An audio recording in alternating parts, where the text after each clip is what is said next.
The crowd at Bennett Stables falls silent as 11-year-old Grace Johnson, who hasn't spoken in public since a frightening fall from a horse years ago, stands face to face with Misty, the silver dapple Mustang deemed impossible to tame by even the most experienced trainers in Springvale. What happens next leaves hardened ranchers in tears. The wild mare that has fought human contact for months gently lowers her head to the small, trembling hand of the shy, determined child. It's just the beginning of an extraordinary bond that will culminate in a dramatic rescue during Springvale's worst storm in decades, transforming not only the quiet girl and the untamable horse, but an entire struggling community that had almost lost hope. Quick pause before we continue. Tell us, where in the world are you watching from? If you're enjoying these stories, make sure to hit subscribe because tomorrow's episode is absolutely mind-blowing. The morning sun glinted off the metal fencing of Bennett Stables as Walter Bennett paced anxiously. Today marked the third day of attempting to break the wild Mustang captured from Echo Canyon, and so far every effort had been met with fierce resistance. The silver dapple mare, recently named Misty by Walter's daughter Charlotte, paced restlessly in the training pen, her muscles tense beneath her gleaming coat. "She's never going to settle down, Walter," said Philip Turner, wiping sweat from his brow. Philip had been training horses for 20 years, and his weathered face showed the strain of the past few days. "I've never seen a Mustang this resistant. Even the stallions from last year's roundup didn't fight this hard." Walter gripped the fence post, his knuckles whitening. The annual Springvale Horse Festival was only 6 weeks away, and he had hoped to showcase the tamed Mustang as the centerpiece. In a town struggling to stay afloat economically, the festival was one of the few events that brought in tourists and much-needed revenue. "Give it another try," Walter insisted. "We've invested too much to give up now." Philip nodded grimly and re-entered the pen. As he approached, Misty's ears flattened against her head, her eyes wide with fear and defiance. She reared suddenly, hooves slashing through the air, causing Philip to stumble backward. "That's enough," Dr. Claire Adams called from the fence. The veterinarian had been monitoring Misty's health since her capture. "She's too stressed. Her heart rate is dangerously elevated, and she hasn't been eating properly." Walter sighed heavily, waving Philip out of the pen. As the trainer exited, grumbling about wild beasts that should be left in the mountains, a small figure approached the fence. Grace Johnson stood quietly, her notebook clutched tightly to her chest, watching the silver mare with intense fascination. "Grace, honey, you shouldn't be so close," cautioned Evelyn Johnson, Grace's grandmother, as she hurried to catch up. "That horse is dangerous." Grace didn't respond verbally. She hadn't spoken publicly since a riding accident 3 years ago that had left her traumatized. Instead, she scribbled in her notebook and held it up for her grandmother to read. "She's scared, not dangerous." Walter noticed the exchange and approached the Johnsons. "Morning, Evelyn. Grace." He nodded respectfully. "I'm afraid your granddaughter is right about one thing. Misty is definitely scared, but that's what makes her dangerous." Grace wrote again in her notebook. "Can I watch?" "I don't see why not, as long as you stay behind the fence," Walter replied. He had always had a soft spot for the quiet girl. Her grandmother Evelyn had been teaching at Springvale Elementary for decades before retiring, and Grace's silent presence around town was familiar to everyone. "We're done for today anyway." Philip's at his wit's end with this one. As the adults conversed, Grace's attention remained fixed on Misty. The Mustang had stopped pacing and was now standing at the far end of the pen, her silver dappled coat shimmering in the morning light, her eyes warily tracking every human movement. "What will happen to her?" Evelyn asked quietly. Walter ran a hand through his thinning hair. "I don't know. Gerald Montgomery's been asking about her, says he wants to add her to his collection. Offered good money, too." Grace's pencil moved furiously across her notebook before she thrust it toward Walter. "Don't sell her. She doesn't trust people yet." Walter smiled sadly. Trust takes time, Grace. And unfortunately, time is something we don't have much of. The bank's breathing down my neck, and the festival might be our last chance to keep Bennett's stables afloat. Grace's expression grew determined. She wrote again, I can help her trust. Philip, who had been listening nearby, let out a short laugh. No disrespect, little lady, but if I couldn't gentle that mare, nobody can. She's wild through and through. Grace's face flushed, but her eyes flashed with determination. She wrote again, this time showing her note to both Walter and Philip. I bet I can. Walter exchanged glances with Evelyn. Grace, honey, her grandmother, began gently, I know you love horses, but Misty isn't like the school ponies you used to ride. She's never known a human touch that wasn't trying to control her. Exactly, Grace wrote, underlining the word twice. Dr. Adams, who had been observing the exchange, stepped closer. What do you mean, Grace? Grace hesitated, then wrote carefully, everyone tries to make her obey. Nobody tries to understand. The adults fell silent, considering her words. Finally, Walter spoke.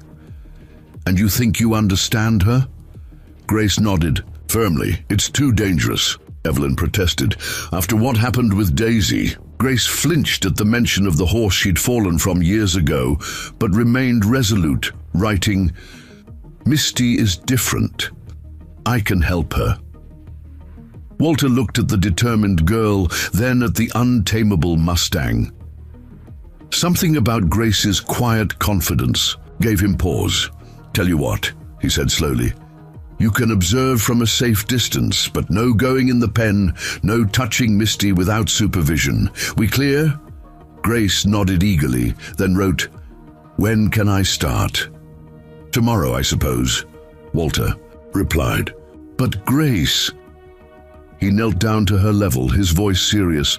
I want your word that you'll be careful. This isn't a game. Grace nodded solemnly and wrote, I promise. As the adults continued discussing logistics, Charlotte Bennett approached.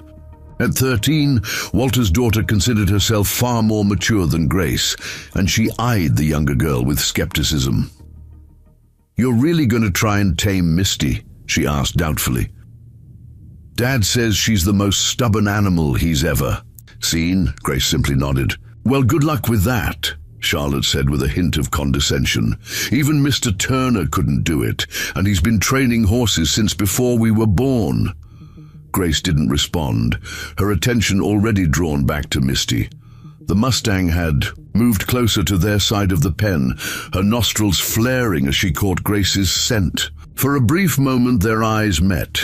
The wild, wary mare and the silent, watchful girl, and something intangible passed between them. The next morning, Grace arrived at Bennett's stables just as the sun was cresting over Hawk's Peak. She carried a small backpack and her ever-present notebook. Walter was already there, mucking out stalls with Frank Miller, the elderly stable hand who had worked at Bennett's stables for decades. You're early, Walter observed, leaning on his pitchfork. Eager. To get started, I see, Grace nodded, pointing toward Misty's pen. The Mustang was nibbling at the sparse grass growing along the fence line, seemingly calmer than the day before. She had a quiet night, Frank commented. First time she hasn't tried to kick down the gate. Grace scribbled in her notebook. Can I sit by her pen? Walter hesitated, then nodded. Stay at least 6 feet back from the fence. If she charges or seems agitated, you move further back. Deal? Grace nodded seriously and made her way to a small grassy spot near Misty's enclosure. She settled cross-legged on the ground, pulled out a sketchbook from her backpack, and began to draw. To everyone's surprise, she made no attempt to approach or engage with Misty directly. Throughout the morning, various townspeople stopped by Bennett's stables. News of Grace's bet had spread quickly through Springvale. In a town of barely 2,000 people, where economic hardship had become the norm, the story of a silent girl attempting to tame the untamable Mustang provided a welcome distraction. "She's still just sitting there," Charlotte reported to her father around noon. "She hasn't even tried to get Misty's attention." Walter glanced over at Grace, who remained focused on her drawing, occasionally looking up to study Misty's movements before returning to her sketchbook. "Strangest approach I've ever seen," Philip Turner remarked, as he arrived for the afternoon training sessions with the other horses. "What's her plan? To bore the Mustang into submission?" Dr. Adams, who had come to check on Misty, overheard the comment. "I think she's doing exactly what the Mustang needs," she said thoughtfully. "She's just being present. No demands, no expectations." "Won't gentle a wild horse by drawing pictures," Philip scoffed. But as the day progressed, something curious happened. Misty, who had initially kept to the far side of the pen, gradually moved closer to where Grace sat. By mid-afternoon, the Mustang was grazing peacefully just a few yards from where the girl continued to sketch. "Well, I'll be damned," Frank murmured to Walter. "The horse is curious about her."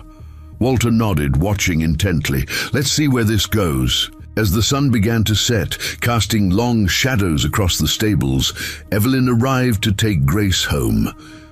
"Time to go, sweetheart," she called. "You've been here all day." Grace looked up reluctantly, gathering her things. As she stood, Misty, who had drifted to the middle of the pen, suddenly lifted her head, ears forward, watching Grace intently. "Look at that," Dr. Adams whispered. "She's paying attention to Grace's movements." Grace paused, meeting the Mustang's gaze, then slowly pulled out her notebook and wrote something. She held it up toward the horse, as if Misty could read the message before showing it to the adults. "See you tomorrow." As Grace and Evelyn walked toward their truck, Walter turned to Dr. Adams. "What do you make of that?" The veterinarian shook her head in wonder. "I'm not sure. But I think that little girl might understand something about Misty that we don't. And day of sitting around drawing doesn't mean anything," Philip insisted. "Just wait until she actually tries to approach that mare." Walter wasn't so sure. Something about Grace's quiet patience reminded him of his late wife, who had always said that the best horse trainers listened more than they commanded. That evening, as news of Grace's first day with Misty circulated through the Springvale diner, opinions were divided. "It's foolishness," declared Mayor Donna Wright as she sipped her coffee. "Walter Bennett should know better than to let a child near that wild animal." "Grace has always had a way with horses," countered Mr. Thompson, who had been Grace's teacher the previous year. "Even after her accident, when she stopped talking, she could calm the most nervous ponies at the school fair." "It's a publicity stunt," suggested Councilwoman Foster. "Bennett's desperate to drum up interest in the festival." At a corner table, Dylan Parker, who had teased Grace mercilessly about her silence when she first transferred to Springvale Elementary, listened to the adults' conversation with growing interest. He had seen the change in Grace's demeanor that day at school, the quiet determination in her eyes when Charlotte had boasted about her crazy bet with the wild Mustang. "I'm going to see for myself tomorrow," Dylan announced to his mother as they left the diner. "I bet she can't really do it." Mrs. Parker gave her son a knowing look. "Just remember what we talked about, Dylan. Grace has her reasons for not speaking, and it's not your place to make fun of her for it." Dylan nodded reluctantly. "I know, Mom." As darkness fell over Springvale, Grace sat at her bedroom window, looking out toward Bennett's stables in the distance. She opened her sketchbook, running her fingers over the detailed drawings she'd made of Misty, capturing the proud arch of the Mustang's neck, the wariness in her eyes, the tense set of her muscles. In the margin, she had written words no one else would see. "She's lonely too." In her pen at Bennett's stables, Misty stood motionless, facing the direction where Grace had disappeared, as if waiting for the return of the quiet human who had asked nothing of her. Telling and preparing this story took us a lot of time, so if you are enjoying it, subscribe to our channel. It means a lot to us. Now, back to the story. The next morning, Grace arrived at Bennett's stables even earlier, a small cooler tucked under her arm alongside her sketchbook. Walter was surprised to find her already seated in the same spot as the day before, sketching quietly, while Misty watched from the center of the pen. "Your grandmother know you're here this early?" Walter asked, setting down a bucket of feed. Grace nodded, pointing to a note in her book. "Grandma dropped me off. She has a doctor's appointment." "Well, don't go near that fence without me or Frank around," Walter cautioned. He glanced at the cooler. "What have you got there?" Grace opened it to reveal apple slices and carrots. Walter shook his head. "I appreciate the thought, but we've tried treats. Misty won't take food from anyone's hand." Grace wrote quickly, "Not going to try yet. Just want them nearby." Walter raised an eyebrow but didn't argue. "Your methods are certainly different from what I'm used to, that's for sure." As Walter returned to his morning chores, several cars pulled up. Philip Turner had arrived with his wife, Mrs. Turner, followed by Dr. Adams and, surprisingly, Mayer. "Right, quite the audience gathering," Frank commented as he shuffled past with a wheelbarrow. "News travels fast in Springvale." Mayor Wright approached Walter immediately. "Bennett, I need to speak with you about this situation." She gestured toward Grace and the Mustang pen. "I've had 3 calls this morning from concerned citizens." "What situation would that be, Mayor?" Walter asked, already knowing the answer. "A child trying to tame a wild Mustang?" "It's a lawsuit waiting to happen," the mayor hissed. "And I hear you've got a bet going with the girl?" Walter crossed his arms. "No money's changing hands, Donna. Grace just believes she can help Misty trust humans, and I'm giving her a chance to try." "And if that child gets injured on your property," Mayor Wright pressed. "She's not going in the pen without supervision," Walter assured her. "Right now, she's just observing." Dr. Adams joined the conversation. "If I may, Mayor Wright, I think what Grace is doing is actually quite remarkable from a behavioral standpoint.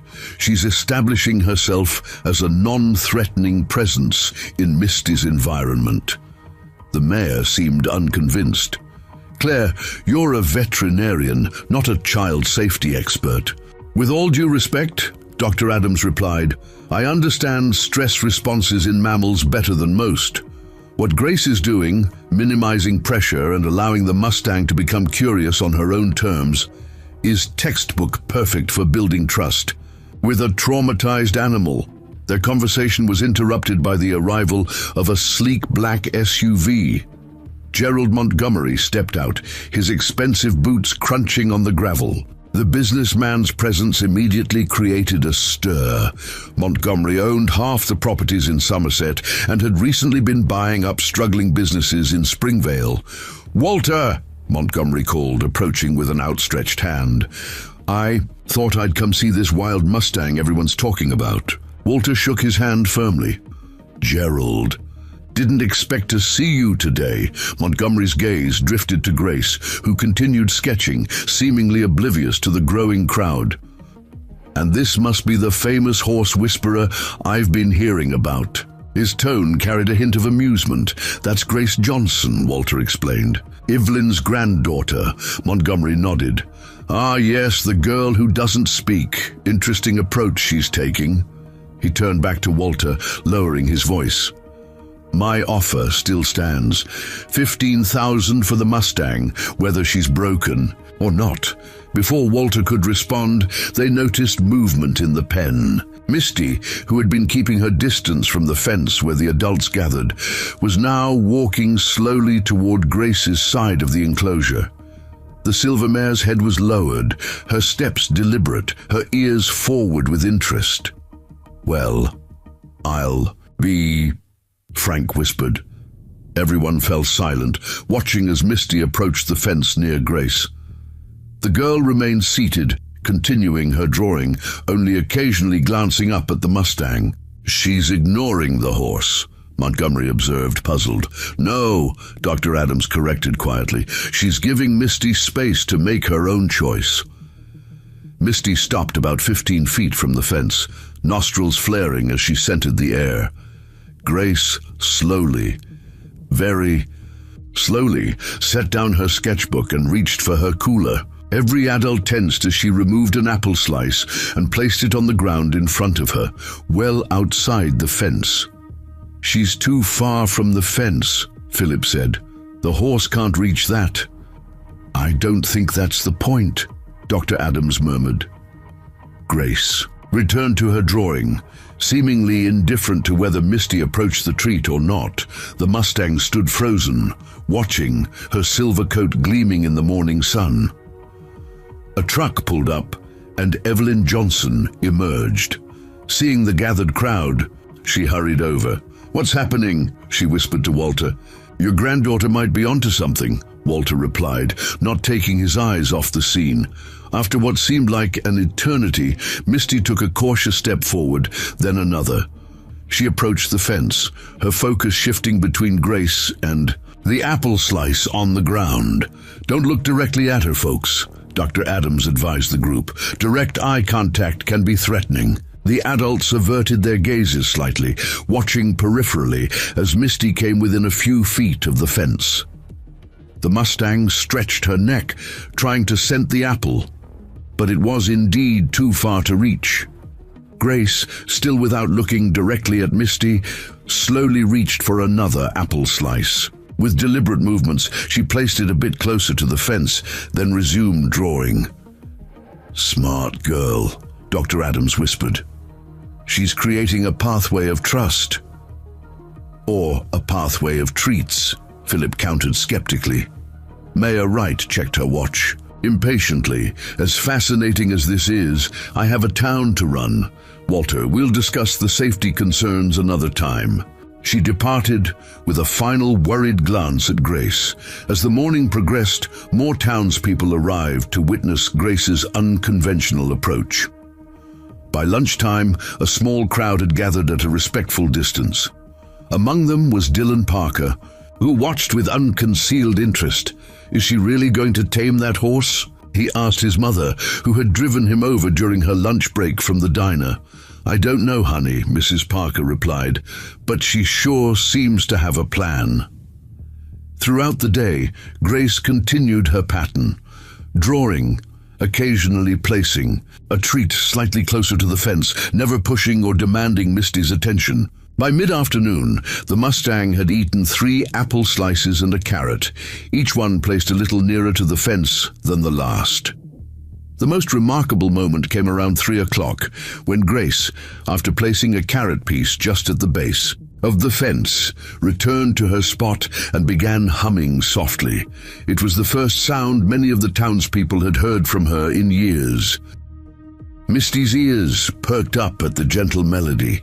The Mustang approached the fence with greater confidence than before, took the carrot piece, and then remained nearby, listening as Grace continued to hum while she sketched.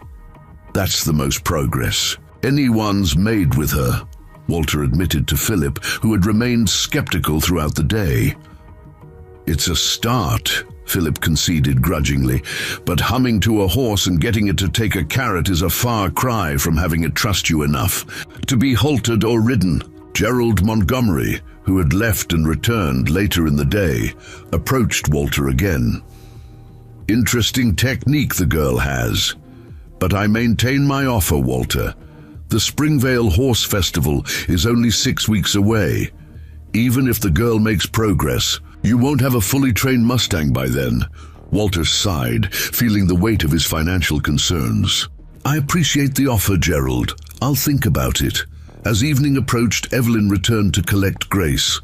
Time to head home, sweetheart. You've had quite a day. Grace nodded, gathering her things slowly. She wrote a note to Walter. Can I come back tomorrow? Of course, Walter replied. You're making progress no one else has been able to make. Before leaving, Grace approached Dr. Adams and wrote a question. Is Misty eating better now? The veterinarian smiled warmly.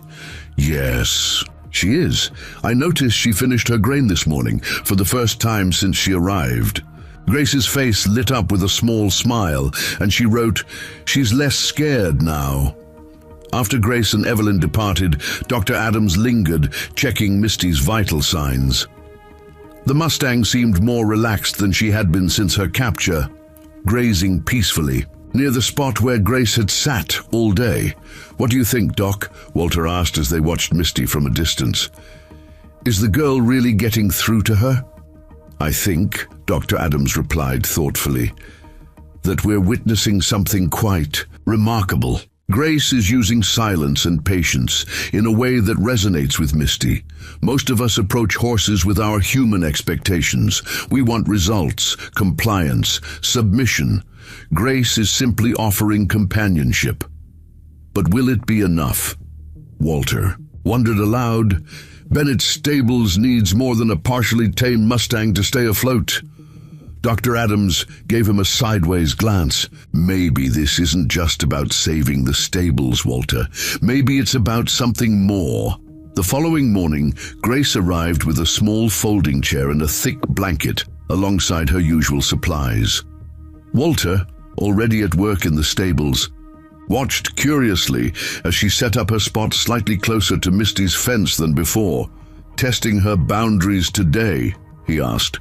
Grace nodded, writing, She's ready for me to be closer. How can you tell? Walter couldn't help asking. Grace tapped her sketchbook, then wrote, She watches me differently now, less worried. Walter marveled at the girl's observational skills. Where most people saw an untamable wild animal, Grace seemed to read subtle shifts in Misty's behavior that everyone else missed. This time, when Grace settled into her routine of drawing and occasionally offering treats, Misty approached the fence more readily. By midday, the Mustang was standing directly at the fence, while Grace sat just a few feet away, humming softly. Charlotte, who'd been watching from the stable doorway, finally approached her father. Dad, do you really think Grace can tame Misty before the festival? Walter considered the question. I don't know, Charlotte, but she's certainly connecting with her in a way none of us could. Charlotte frowned, kicking at the dirt. I've been trying to get your attention about my riding routine for the festival, but all anyone cares about is Grace and the wild Mustang. Walter put his arm around his daughter's shoulders. I'm sorry, sweetheart. You're right.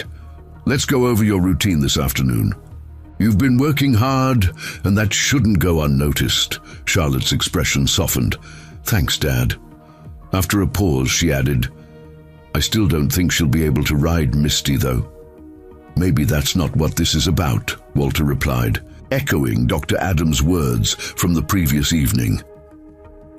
Around 2 o'clock, Isabella Flores arrived with a photographer from the regional newspaper. Mr. Bennett, she called, approaching Walter. The Somerset Gazette would like to do a feature on the girl and the Mustang. We've heard it's quite the story. Walter hesitated. I'd need to check with Evelyn first. Grace is a private person, and I don't want her to feel like a spectacle.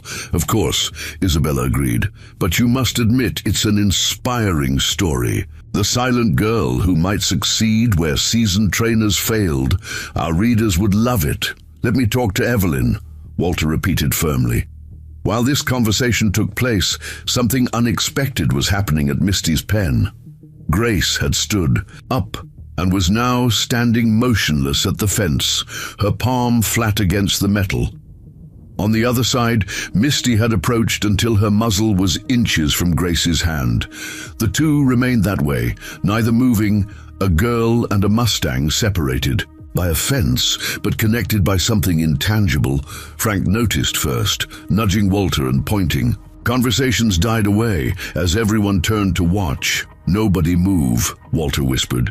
For nearly a minute, Grace and Misty remained in this delicate standoff. Then, with infinite gentleness, Misty stretched her neck the final few inches and allowed her muzzle to brush against Grace's palm. A collective gasp rose from the onlookers. It was the first time Misty had willingly made contact with any human since her capture. Grace remained perfectly still, her face a mixture of concentration and wonder. After a moment, she slowly withdrew her hand, and Misty stepped back, ears forward, watching the girl with evident curiosity. "Did you get that?" Isabella whispered urgently to her photographer. "Every second," he confirmed, checking his camera. When Grace finally turned around, she found herself facing a crowd of astonished adults. She reached for her notebook and wrote a simple message. "She's ready to be friends." Evelyn, who had arrived just in time to witness the momentous touch, had tears in her eyes.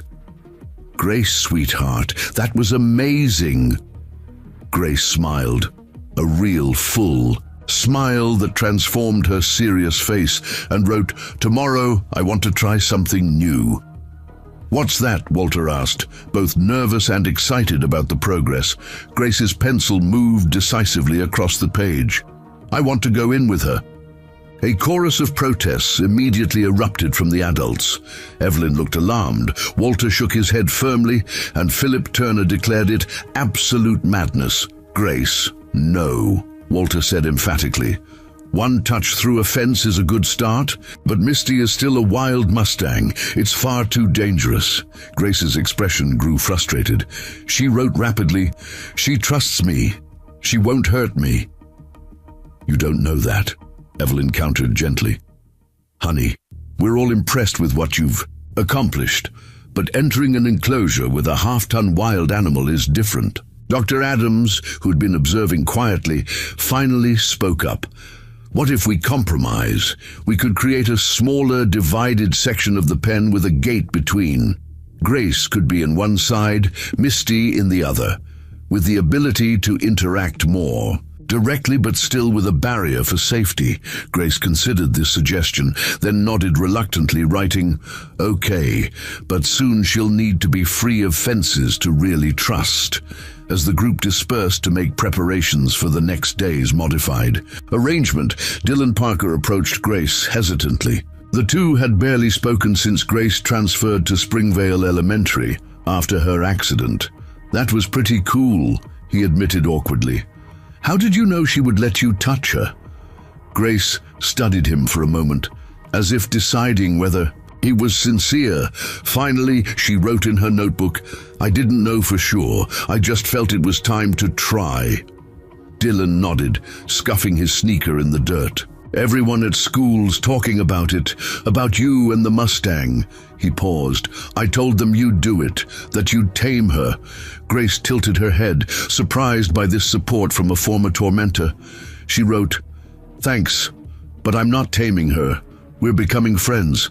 Different thing." As Dylan processed this distinction, Gerald Montgomery approached Walter, who was instructing Frank on how to modify the pen for the next day. "Bennett," Montgomery said smoothly, "I'll up my offer to 20,000. That display was impressive. I'll admit, the girl has a gift, but the fact remains, you need capital to keep this place running, and I need a distinctive addition to my collection." Walter regarded the businessman thoughtfully. "Let me think about it a bit longer, Gerald. Things are developing." Montgomery's smile tightened almost imperceptibly. "Don't wait too long. Offers have expiration dates, just like everything else." As the day wound down and the crowd thinned, Grace sat once more near Misty's fence. The Mustang had retreated to the center of the pen but continued to watch the girl with newfound interest. Grace opened her sketchbook to a fresh page and began drawing rapidly, occasionally glancing up at Misty. When Evelyn called that it was time to leave, Grace showed her the completed sketch. a beautiful rendering of Misty without any fences around. Her standing proud and free in an open meadow. "That's lovely, dear," Evelyn said, studying the drawing. "Is that how you see her?"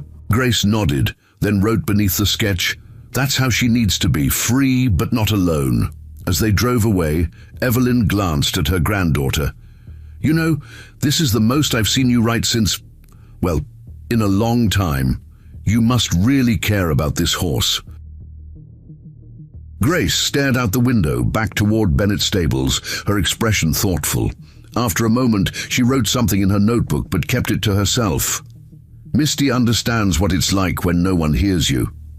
The modified pen was ready. By the time Grace arrived the next morning, Walter, Frank, and Dr. Adams had worked until dusk the previous day, creating a smaller enclosure within Misty's pen. A sturdy gate divided the space, allowing for interaction without direct contact. "Morning, Grace," Walter greeted, handing her a safety helmet.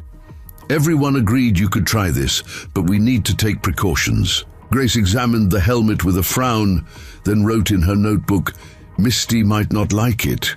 Looks strange." Dr. Adams approached, reading over her shoulder. "She has a point, Walter. Horses are sensitive to unfamiliar objects. The helmet might make Grace look different to Misty," Walter sighed. "Fine, but you stay behind that gate until I say otherwise." Grace nodded seriously, then surveyed the modified setup. Misty stood at the far end of her section, regarding the new arrangement with suspicion. The Mustang's silvery coat caught the morning light as she paced, her natural caution evident in every movement. "She's nervous about the changes," Dr. Adams observed. "Give her time to adjust before you go in." Grace settled into her usual spot outside the main pen, sketchbook in hand. Unlike previous days, however, she didn't immediately begin drawing. Instead, she pulled out a small wooden flute from her backpack. "What's that for?" Walter asked. Grace wrote, "She liked the humming. Might like this too." Walter raised an eyebrow, but didn't object. Grace put the flute to her lips and began playing a gentle, flowing melody. The simple notes drifted across the morning air, creating a peaceful atmosphere that seemed to settle over the stables. Misty's ears flicked forward. Immediately, the Mustang stopped pacing and turned toward the source of the music. For several minutes, Grace played while Misty listened, the distance between them charged with a new awareness. "I've never seen anything like this," Philip Turner admitted, arriving in time to witness the scene. His earlier skepticism had softened somewhat after the previous day's breakthrough. "She's establishing a positive association," Dr. Adams explained. "The music is non-threatening, consistent, and unique to Grace." After playing for about 15 minutes, Grace set the flute aside and wrote a note to Walter. "I'm ready to try. The inside pen now." Walter glanced at Dr. Adams, who nodded her approval. "All right, but Frank and I will be right here. If I say get out, you don't hesitate, understand?"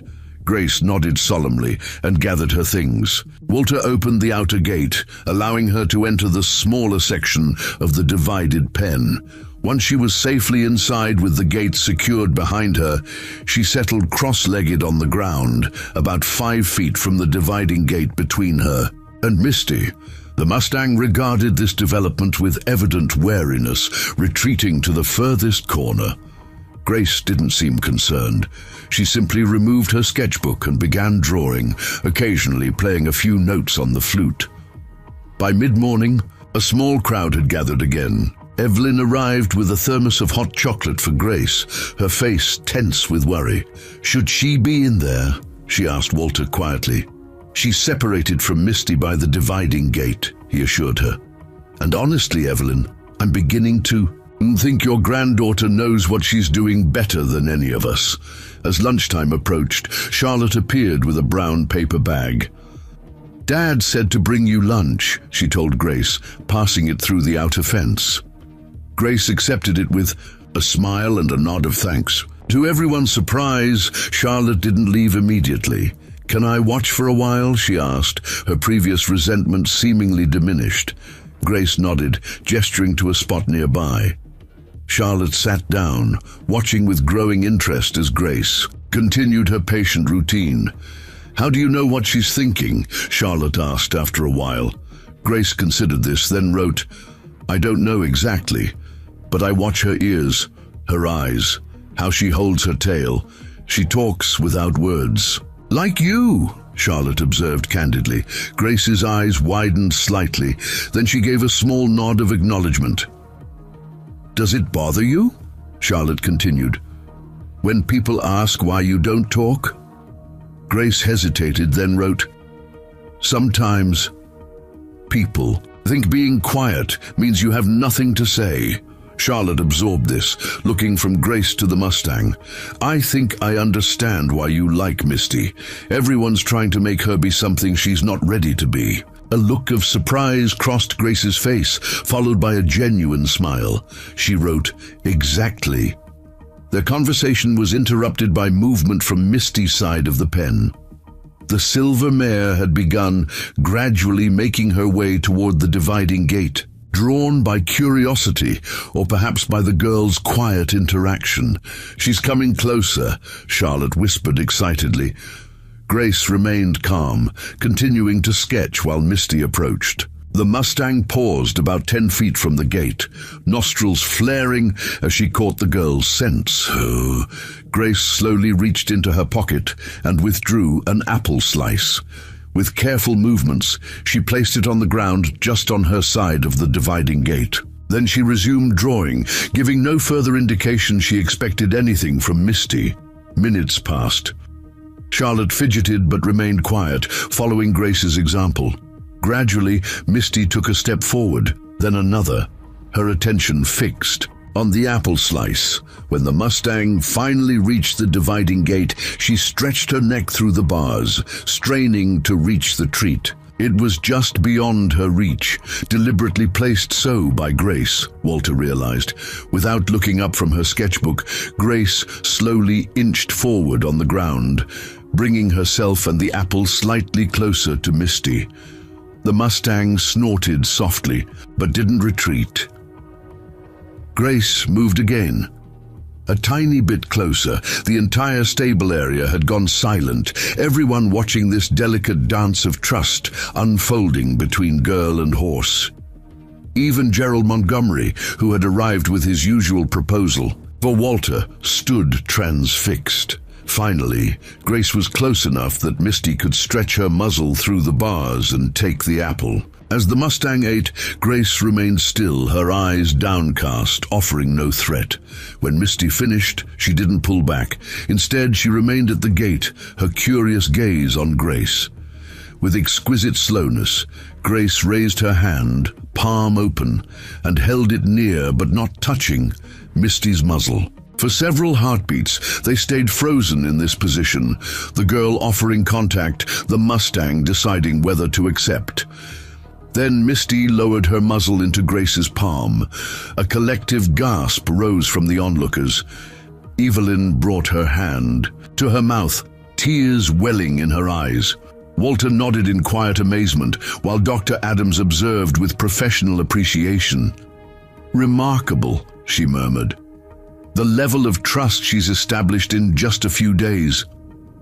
Grace remained motionless, except for her fingers, which ever so gently began to stroke the velvet softness of Misty's muzzle. The Mustang's eyelids lowered slightly, a sign of relaxation rarely seen since her capture.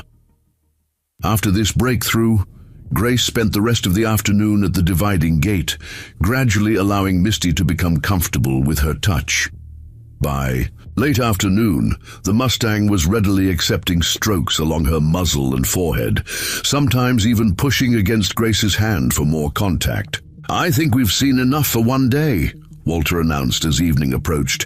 "Grace, you've done amazing work. It's time to head home." Grace nodded, gathering her things. As she prepared to leave, she wrote a note to Dr. Adams. "Tomorrow, I'd like to try without the dividing gate." Dr. Adams exchanged glances with Walter. "That's a significant step, Grace.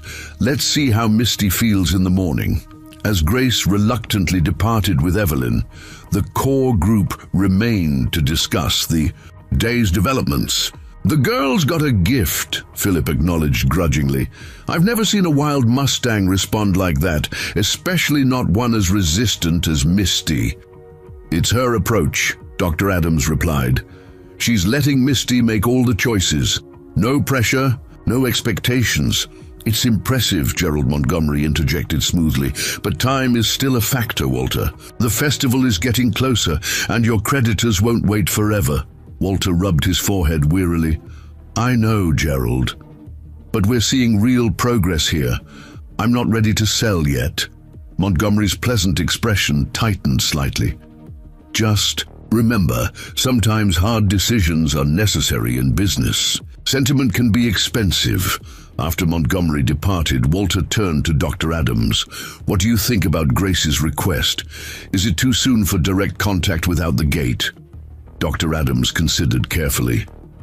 "Based on what I've observed, Misty is responding extraordinarily well to Grace, but Mustangs can be unpredictable, and Grace's safety has to be our priority." "She won't give up on the idea," Walter said. "I know that look in her eyes."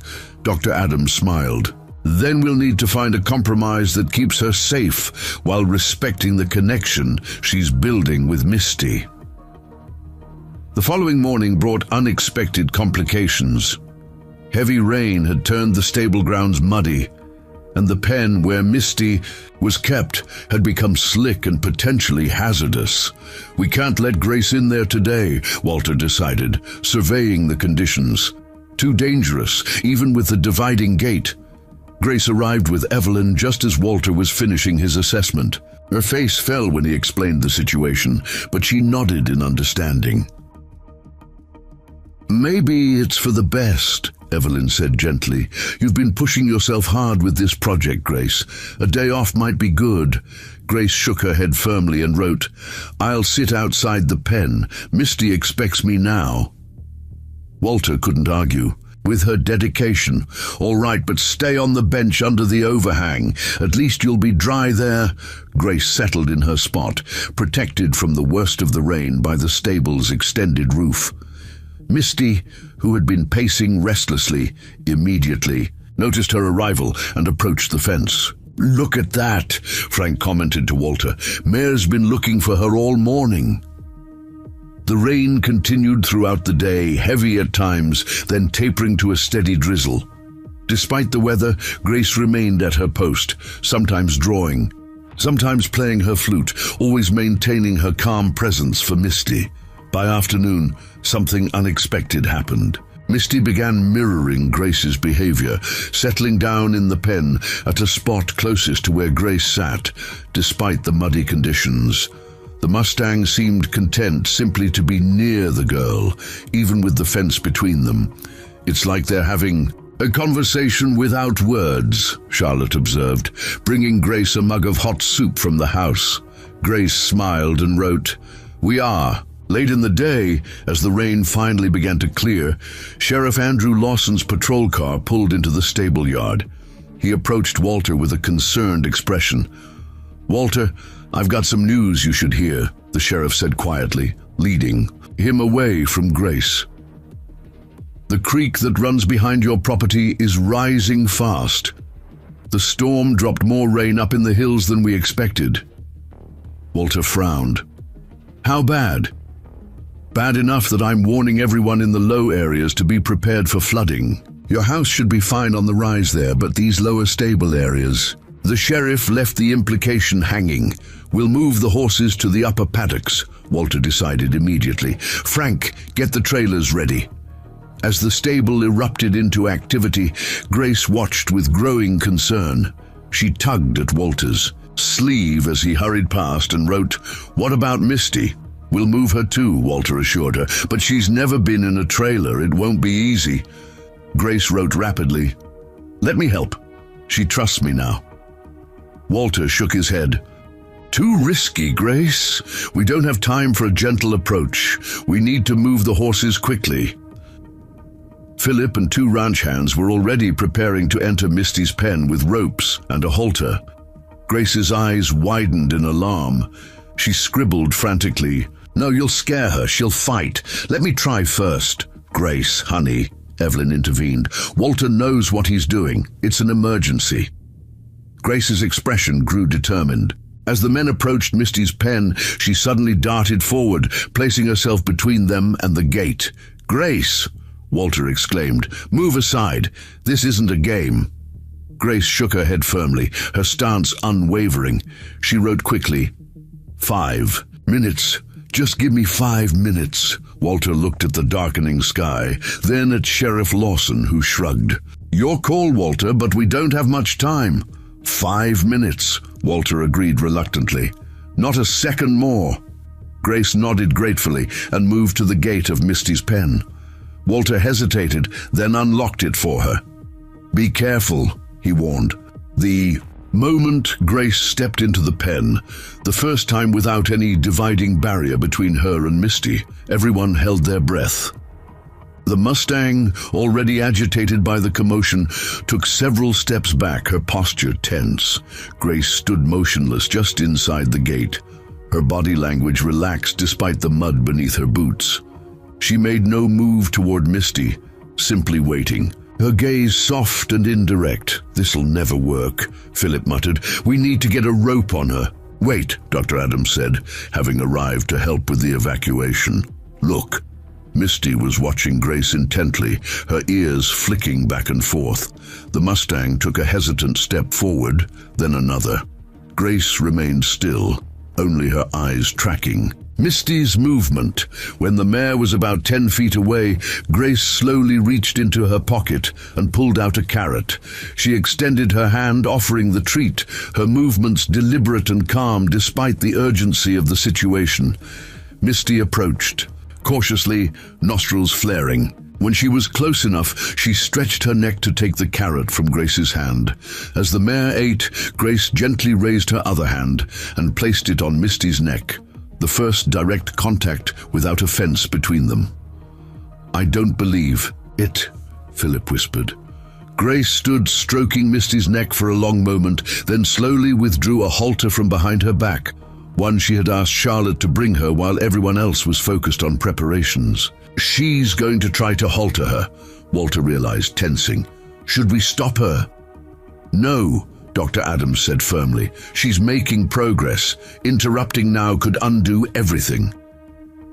With infinite patience, Grace showed the halter to Misty, letting the mare sniff it thoroughly.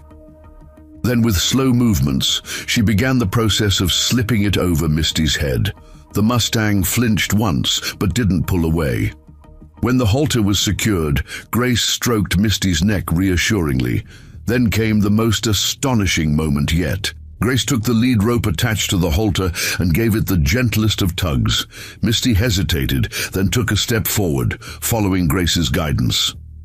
A cheer went up from the onlookers. Grace led Misty carefully to the gate, where Walter stood ready to help.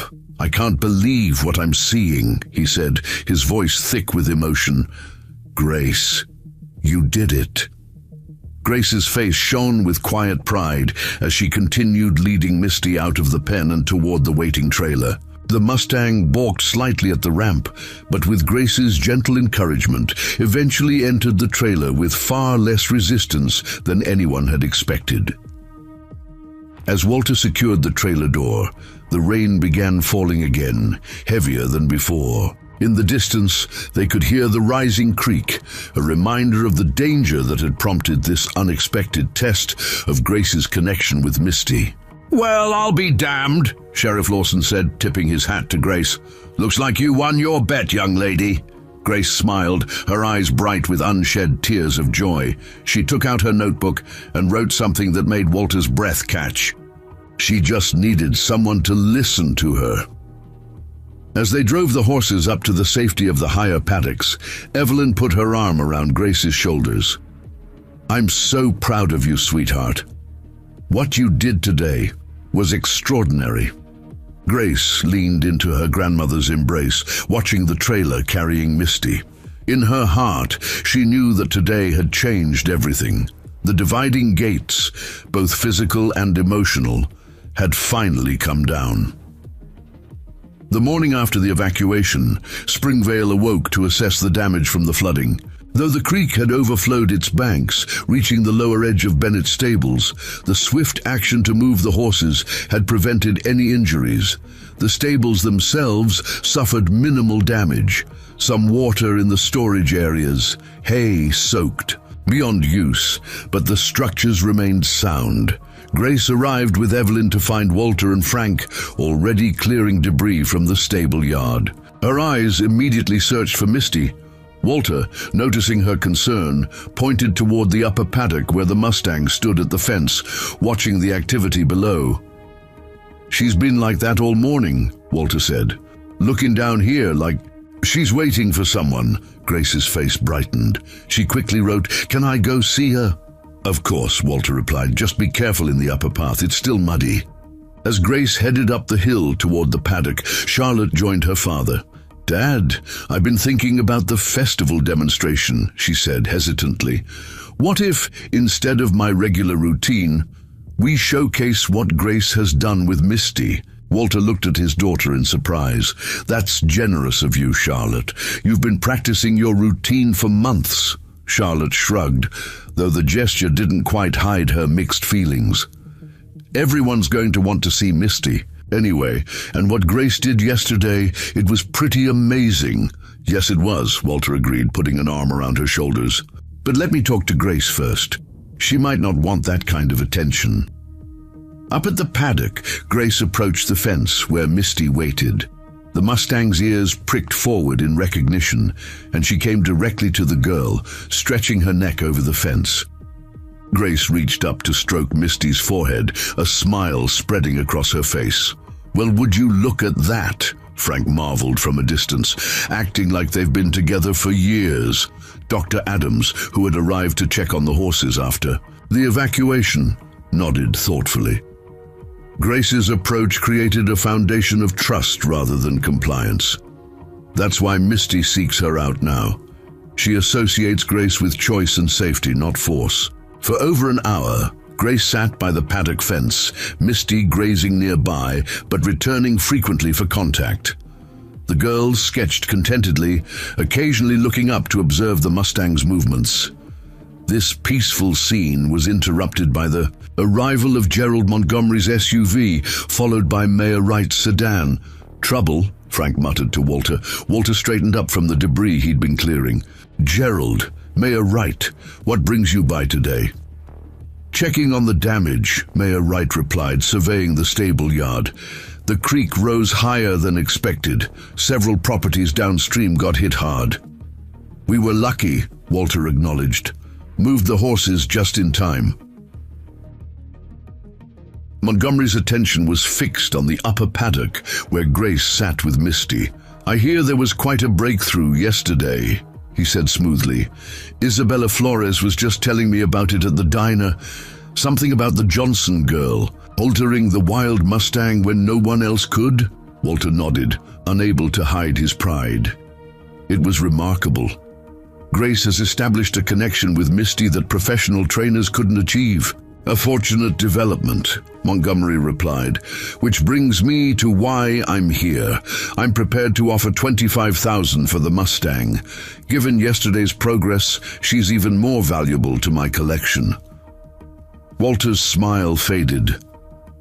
"I appreciate the offer, Gerald, but before you answer," Mayor Wright interrupted, "I should mention that the town council met this morning. The damage from the flooding will strain our already tight budget. The festival is 6 weeks away, and it needs to be spectacular this year to bring in sufficient tourist revenue." Walter sighed, understanding the subtext. As the largest business owner in Springvale, Montgomery's support of local initiatives carried significant weight with the town council. "In fact," Montgomery added, "I've offered to sponsor the festival, on the condition that I can showcase my new acquisition. Imagine the publicity. The wild Mustang from Echo Canyon, now part of the Montgomery collection." Walter glanced toward the paddock where Grace sat, blissfully unaware of the conversation happening below. "It's not that simple, Gerald. Misty isn't just a business asset anymore. "Everything has a price, Walter," Montgomery replied, "even sentiment. 25,000 would cover your outstanding loan to the bank, with enough left over to repair the flood damage." Before Walter could respond, Isabella Flores drove up in her compact car. The reporter stepped out, notepad already in hand. "Mr. Bennett, I heard about yesterday's rescue. Is it true that Grace Johnson managed to halter and lead the wild Mustang that no one else could handle?" Walter hesitated, caught between his financial concerns and his growing conviction that Grace and Misty shared something special. "Yes, she did. But we're not giving interviews right now, Ms. Flores. We're still cleaning up after the flood." Isabella's gaze traveled to the upper paddock. "Is that her with the Mustang now? I'd love to get a few pictures for the article." "Article?" Walter repeated. "The Silent Whisperer is what I'm calling it," Isabella explained enthusiastically. "It's a perfect human interest story, the quiet girl who communicates with an untamable horse. My editor's planning to feature it on Sunday's front page." Walter frowned. "Miss Flores, Grace is a child who values her privacy. I'd need Evelyn's permission before—" "I've already spoken with Mrs. Johnson," Isabella interrupted. "She was hesitant at first, but agreed when I explained how inspiring Grace's story could be for other children struggling with trauma." Mayor Wright seized the opportunity. "A feature story in the Somerset Gazette would be excellent publicity for the festival, Walter. This kind of positive press is exactly what Springvale needs." Walter felt increasingly cornered. "Let me discuss it with Grace first," he insisted. As the adults continued debating, Dylan Parker arrived on his bike, skidding to a stop near the stable entrance. "Mr. Bennett," he called, "is Grace here? I wanted to see Misty." Walter nodded toward the paddock. "She's up there," but Dylan was already pedaling up the path before Walter could finish. The boy's newfound enthusiasm for Grace's project had surprised everyone, especially after his previous teasing. Up in the paddock, Grace looked up from her sketching to see Dylan approaching. She gave him a small wave of greeting. "Hey," Dylan said, slightly out of breath. "Mom told me you got Misty into a trailer yesterday during the evacuation. That's incredible." Grace nodded, her eyes bright with quiet pride. "Can I—" Dylan hesitated. "Can I see her up close?" Grace considered this, then wrote in her notebook, "Slowly. Don't make sudden movements." Dylan approached the fence cautiously. Misty, who had been grazing nearby, lifted her head, ears forward with interest at the newcomer. "She's beautiful," Dylan said softly. "I've never seen a horse with a coat like that." Grace wrote, "Silver dapple, special coloring." As Dylan admired Misty from a respectful distance, Grace noticed the gathering below. She frowned, seeing the tension in Walter's posture as he spoke with Montgomery and Mayor Wright. "Something's going on down there," Dylan observed, following her gaze. "Looks serious." Grace's expression grew concerned. She wrote, "Stay here with Misty? I need to check." Dylan nodded eagerly, pleased to be trusted. "Sure, I won't do anything stupid, I promise." Grace made her way down the path, arriving at the stable yard just as the conversation was becoming heated. "The fact remains," Montgomery was saying, "that the Mustang represents a significant financial opportunity that this town, and you specifically, Walter, cannot afford to dismiss." Walter noticed Grace's approach and fell silent. The girl looked between the adults, her gaze questioning. "Grace," Walter began awkwardly, "Mr. Montgomery has made a generous offer to purchase Misty for his private collection." Grace's eyes widened. In alarm, she shook her head vigorously and began writing rapidly in her notebook. "No, she's just starting to trust. She needs stability, not a new place with new people." "I understand your attachment," Montgomery said condescendingly, "but this is a business decision. Mr. Bennett has financial obligations that sentiment can't." "Address." Grace turned to Walter, her expression pleading. She wrote, "Please don't sell her. Give us more time." Walter looked torn, glancing between Grace's desperate face and Montgomery's impassive one. "I don't know, Grace. The stable's finances. What if there was another solution?" Dr. Adams interjected thoughtfully. "The festival is still 6 weeks away. What if Grace continues working with Misty, and instead of selling her outright, we create a special demonstration of natural horsemanship? It could be the festival's centerpiece." Mayor Wright considered this. "A demonstration would certainly draw crowds. People are already talking about the girl and the Mustang. But a demonstration won't resolve Bennett's financial issues," Montgomery pointed out. Isabella, who had been scribbling notes throughout the exchange, spoke up. "Actually, it might. If the story generates enough interest, you could charge premium tickets for a special Misty and Grace demonstration. Plus, the publicity would boost attendance for the entire festival." Walter looked at Grace. "What do you think? Would you be willing to work with Misty for a public demonstration?" Grace hesitated, clearly uncomfortable with the idea of performing, but even more distressed by the thought of Misty being sold. She wrote slowly, "If it means Misty stays, yes, but no riding, just showing our connection. A natural horsemanship demonstration," Dr. Adams clarified, "showing how trust and understanding can achieve what force cannot." Walter turned to Montgomery. "I can't accept your offer, Gerald. At least not yet. Let's see what Grace and Misty can accomplish by the festival."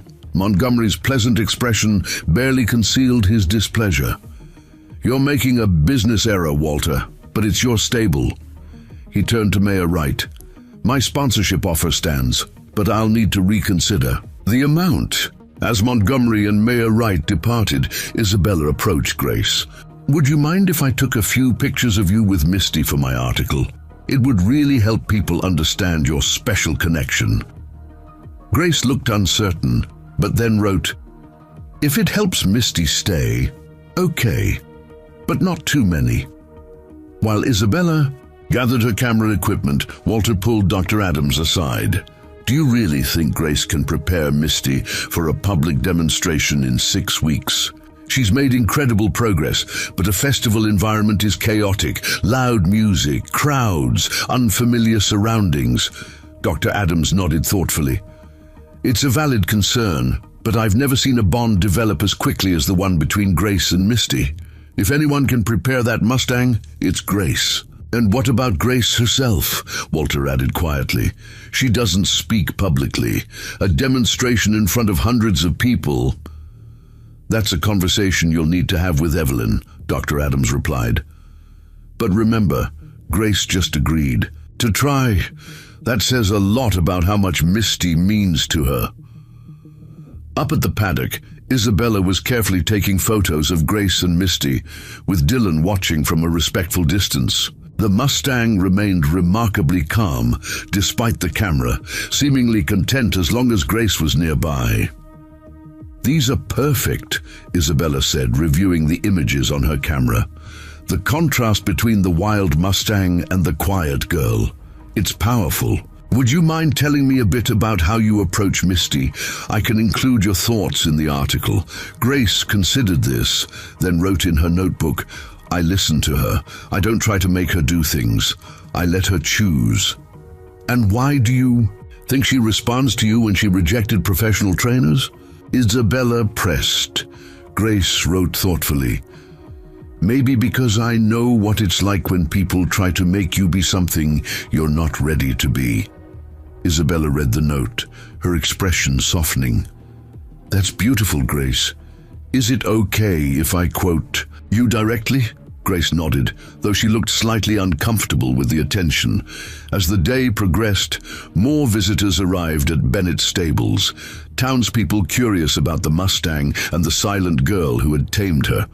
Word of the upcoming festival demonstration was spreading, creating a buzz of excitement throughout Springvale. By late afternoon, Evelyn returned to find Grace looking exhausted from all the attention. "I think that's enough for today," she announced firmly. "Grace needs rest, and so does Misty." Walter nodded in agreement. "We've all had an eventful couple of days. Grace, why don't you say goodbye to Misty for now? You can come back tomorrow when it's quieter." Grace approached the Mustang one last time, stroking her neck gently. She pressed her forehead against Misty's for a brief moment, a gesture of connection that spoke volumes. Then she wrote a note and showed it to Walter. "Promise you won't sell her while I'm gone?" "I promise," Walter assured her. "Misty's not going anywhere." As Grace and Evelyn drove away, Walter remained at the paddock, watching Misty. The Mustang's gaze followed the departing truck until it was out of sight. "She's different now," Charlotte observed, joining her father at the fence. "Not just Misty. Grace, too." Walter nodded thoughtfully. "They're healing each other in ways I don't think any of us fully understand." "Do you think they'll be ready for the festival?" Charlotte asked. "I don't know," Walter admitted, "but I do know this. What Grace has accomplished in less than a week is nothing short of remarkable.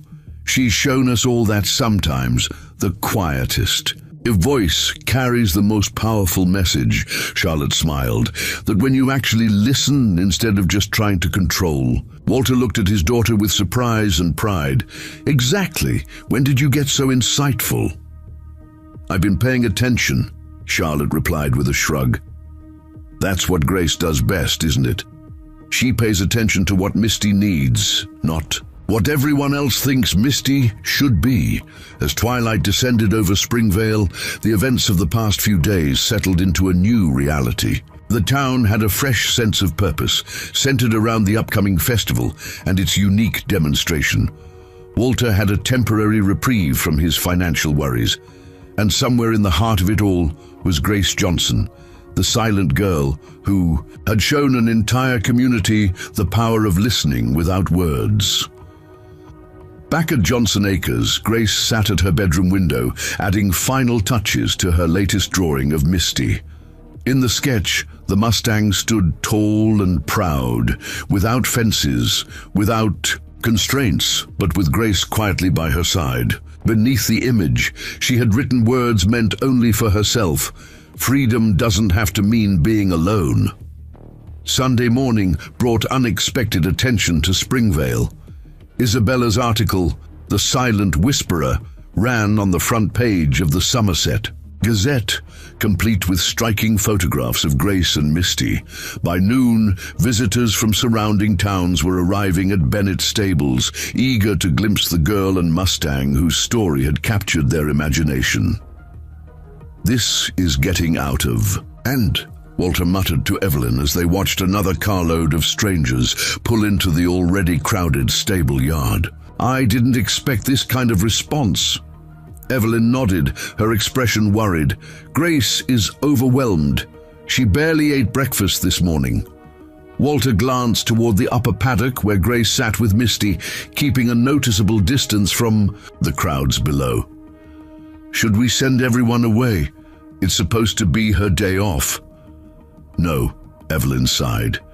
"She insisted on coming. Said Misty would be expecting her." She hesitated. "But Walter, I'm concerned about this festival demonstration. Grace has never been comfortable with attention. Now, with this article..." Their conversation was interrupted by the arrival of Sheriff Lawson. "Walter, we need to establish some order here," he said firmly. "These folks are parking on both sides of the access road. If an emergency vehicle needed to get through..." I know," Walter agreed, running a hand through his hair.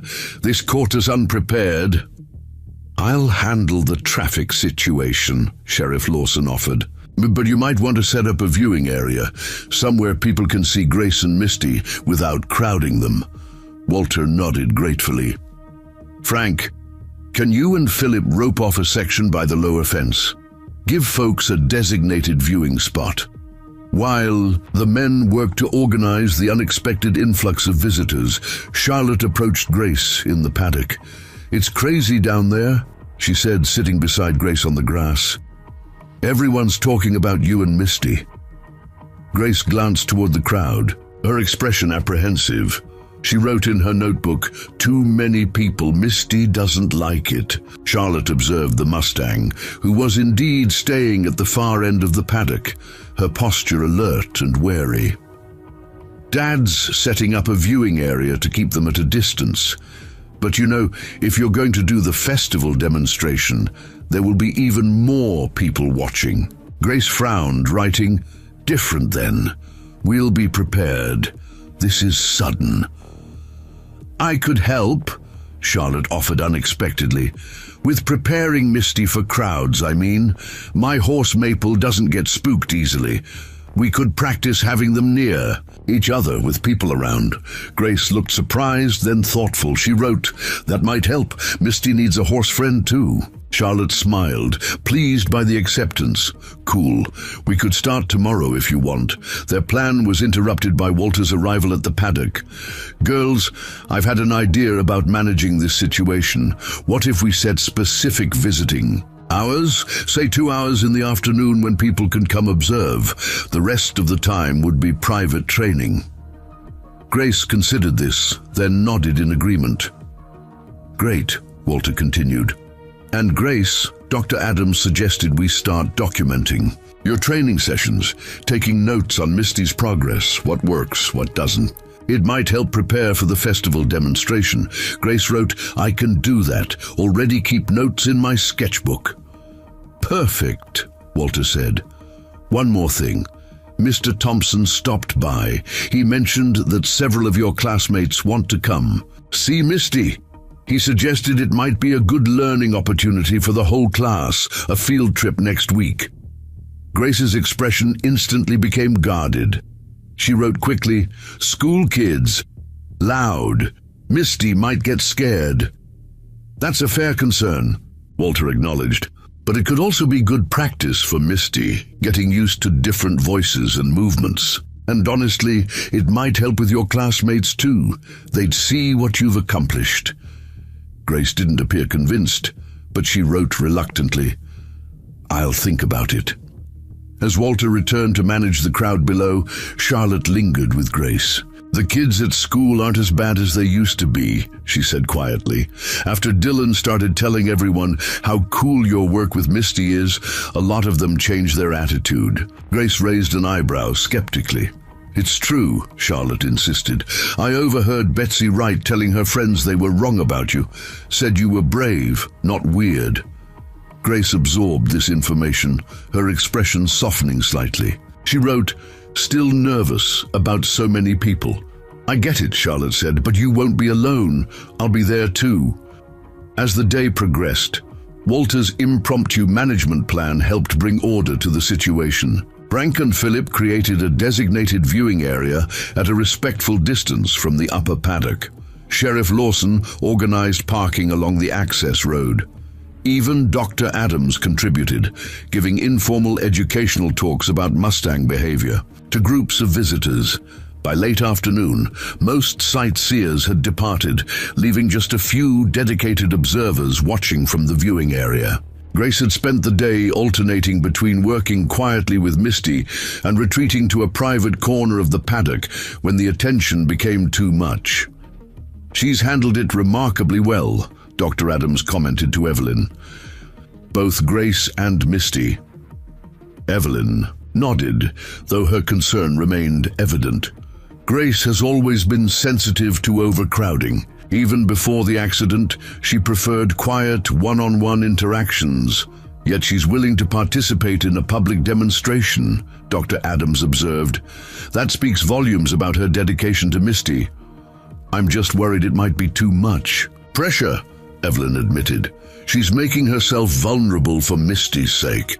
"Perhaps," Dr. Adams replied thoughtfully. "But there's something powerful happening here. Grace is finding her voice. Not through words, but through this connection with Misty, and people are listening." Meanwhile, in the upper pasture adjacent to Misty's paddock, Charlotte had brought her horse Maple for an introduction. The chestnut Mare was calm and sociable, an ideal companion to help acclimate Misty to other horses.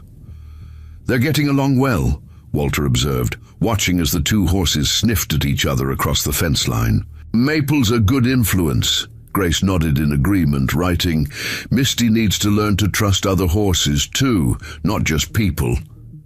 "How about we move Maple into the paddock with Misty tomorrow?"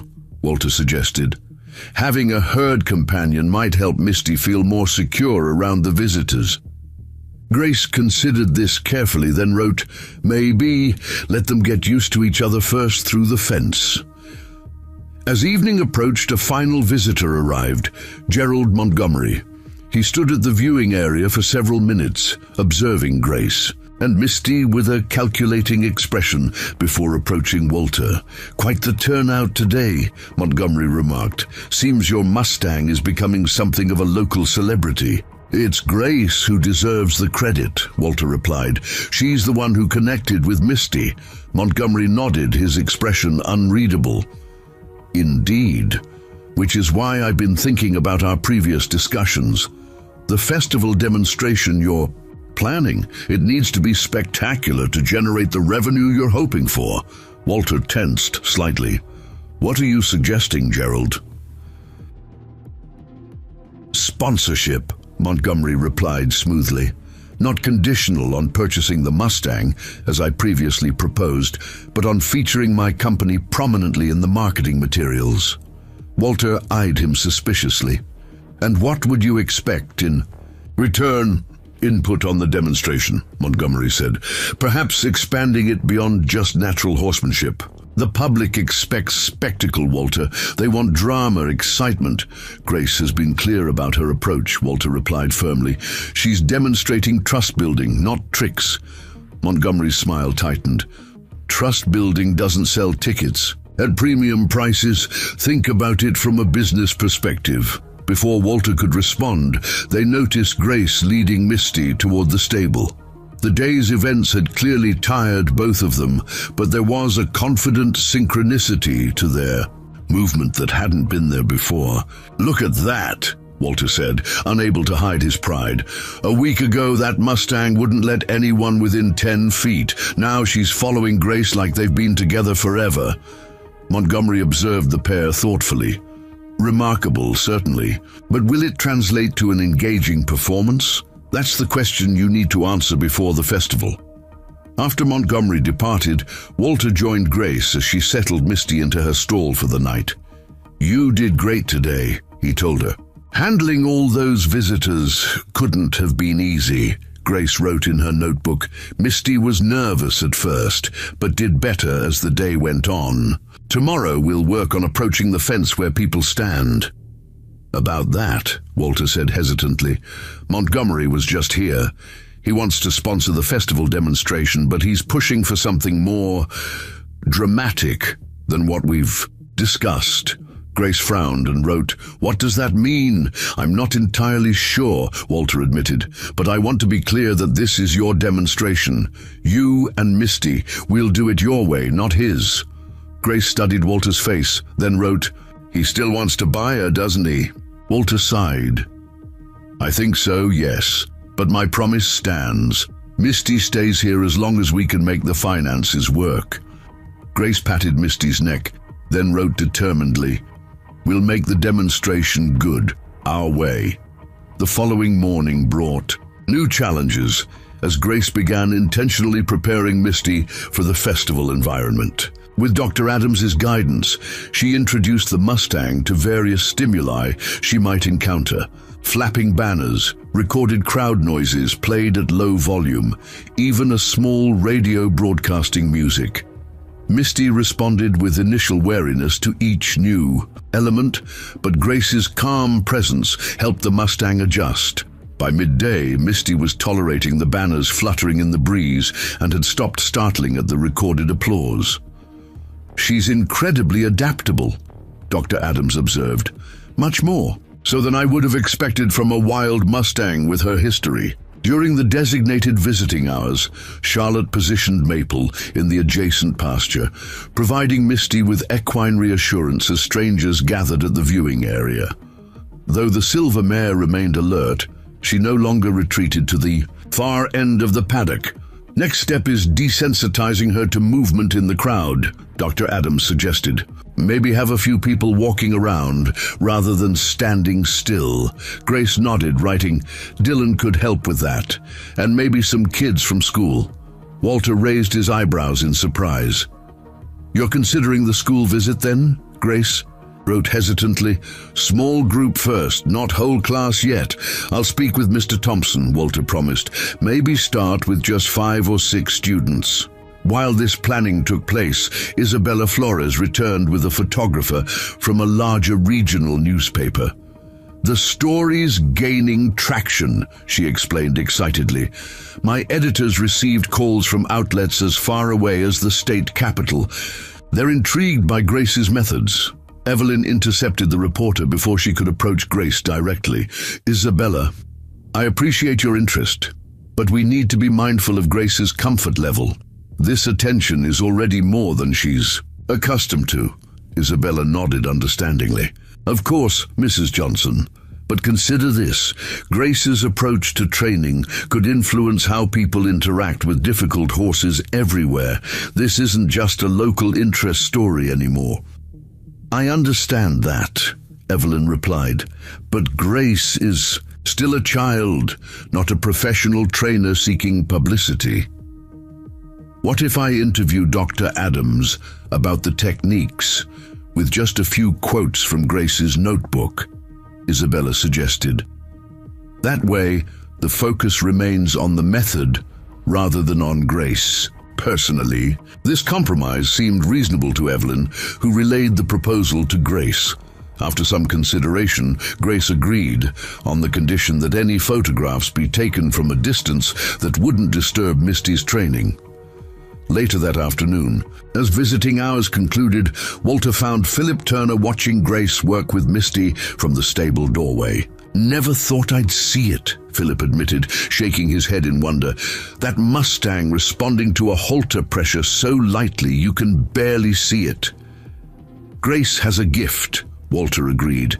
More than that, Philip said seriously. She's making me question 40 years of training methods. I've always believed some horses just need a firmer hand, but watching her with Misty... He trailed off, his weathered face thoughtful. It's never too late to learn something new, Walter suggested gently. Philip nodded slowly. I've been thinking. The festival demonstration, it might be good to have. An experienced horseman narrate what Grace is doing, explain it to the audience, since she doesn't speak publicly. Walter considered this. That's actually a good idea, Philip. Would you be willing to do it? Me? Philip looked surprised. I figured you'd ask Dr. Adams. She understands the scientific aspects better. But you understand traditional training, Walter pointed out. Your perspective would highlight the contrast, show people the difference between conventional methods and Grace's approach.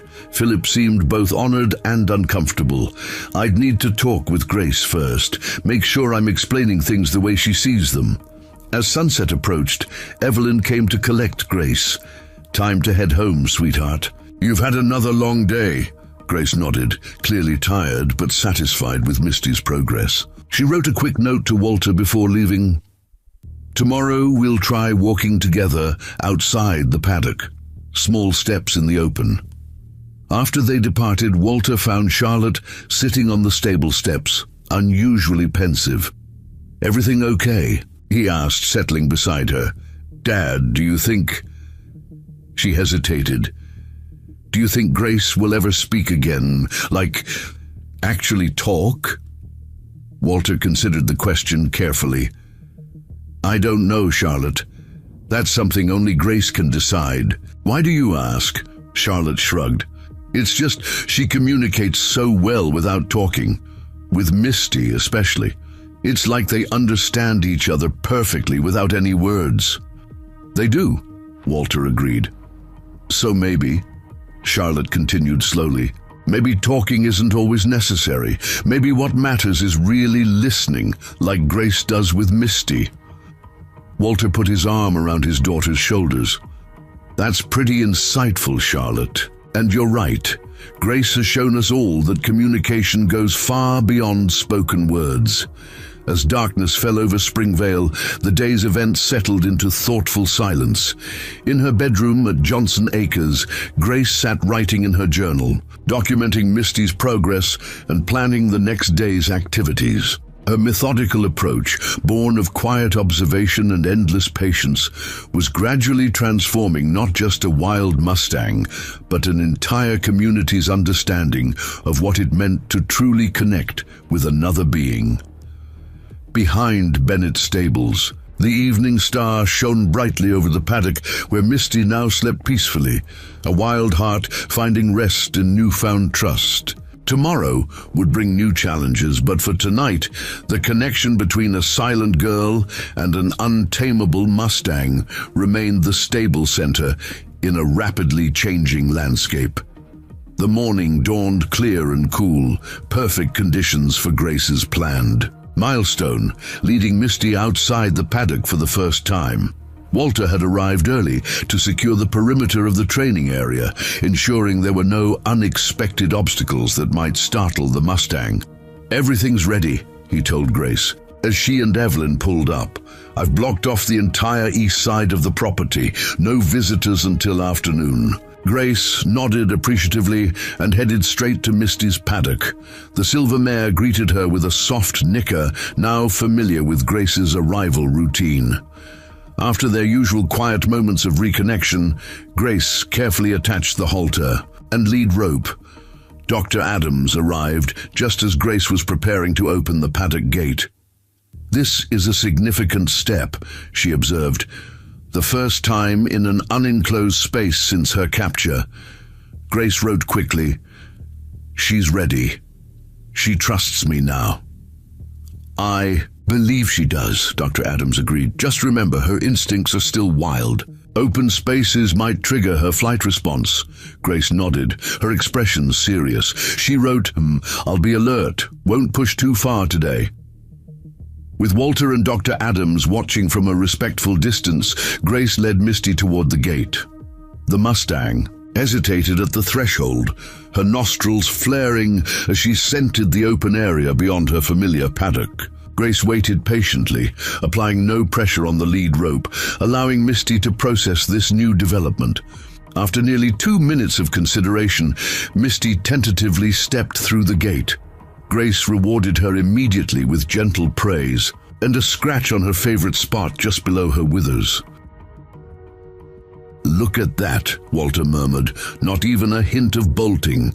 Step by step, Grace led Misty into the open training area. The Mustang's ears swiveled, continuously monitoring every sound, but she remained connected to Grace, responding to the lightest cues from the lead rope.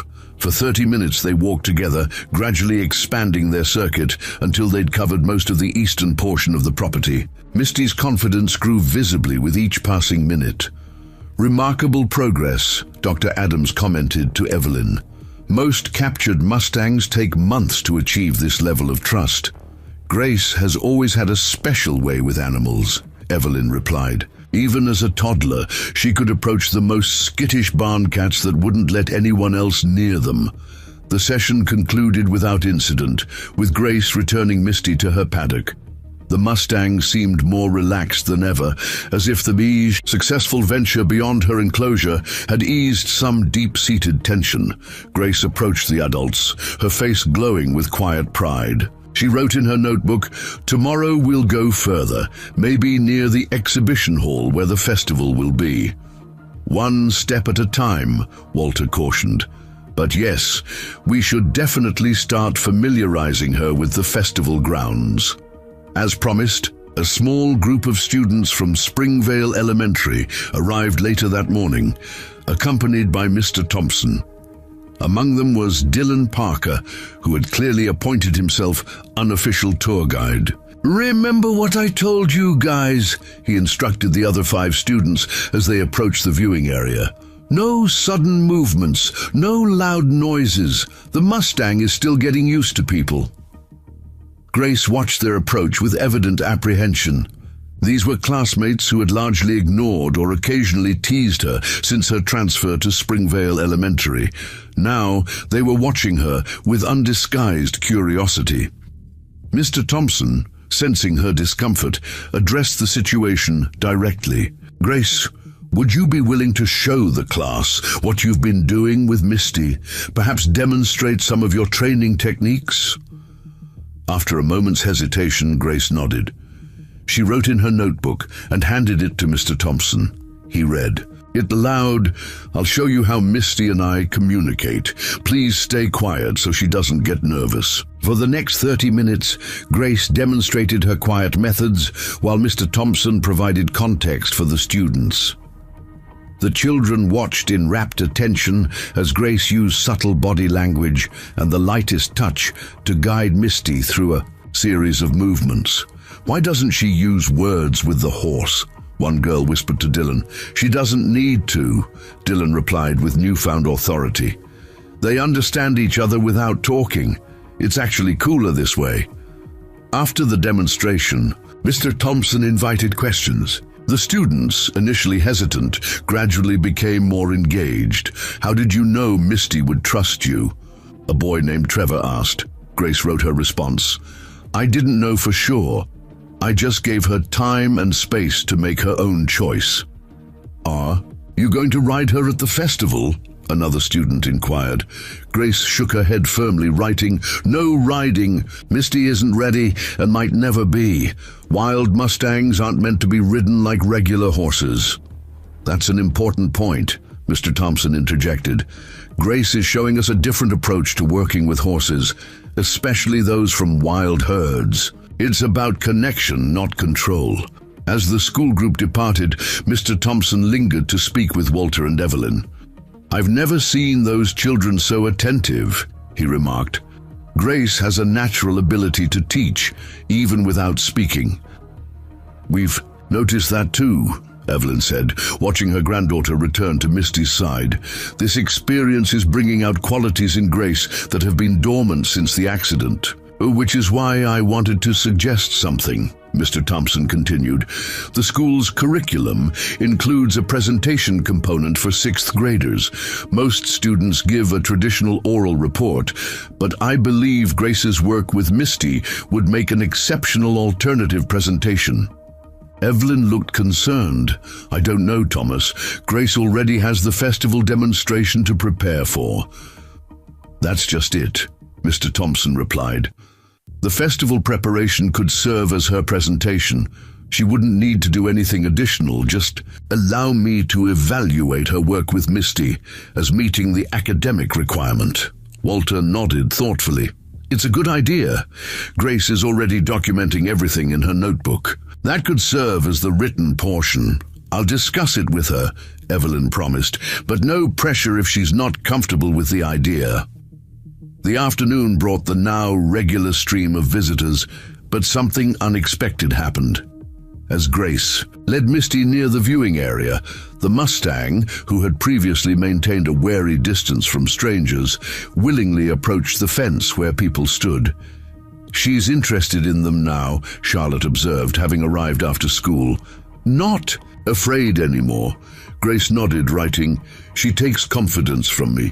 If I'm calm, she stays calm." The visitors were delighted by the closer encounter, though Walter made sure they maintained appropriate behavior. "No reaching through the fence," he reminded them firmly. "Let Misty approach you, not the other way around." As the day progressed, another unexpected visitor arrived, Gerald Montgomery's teenage son, James.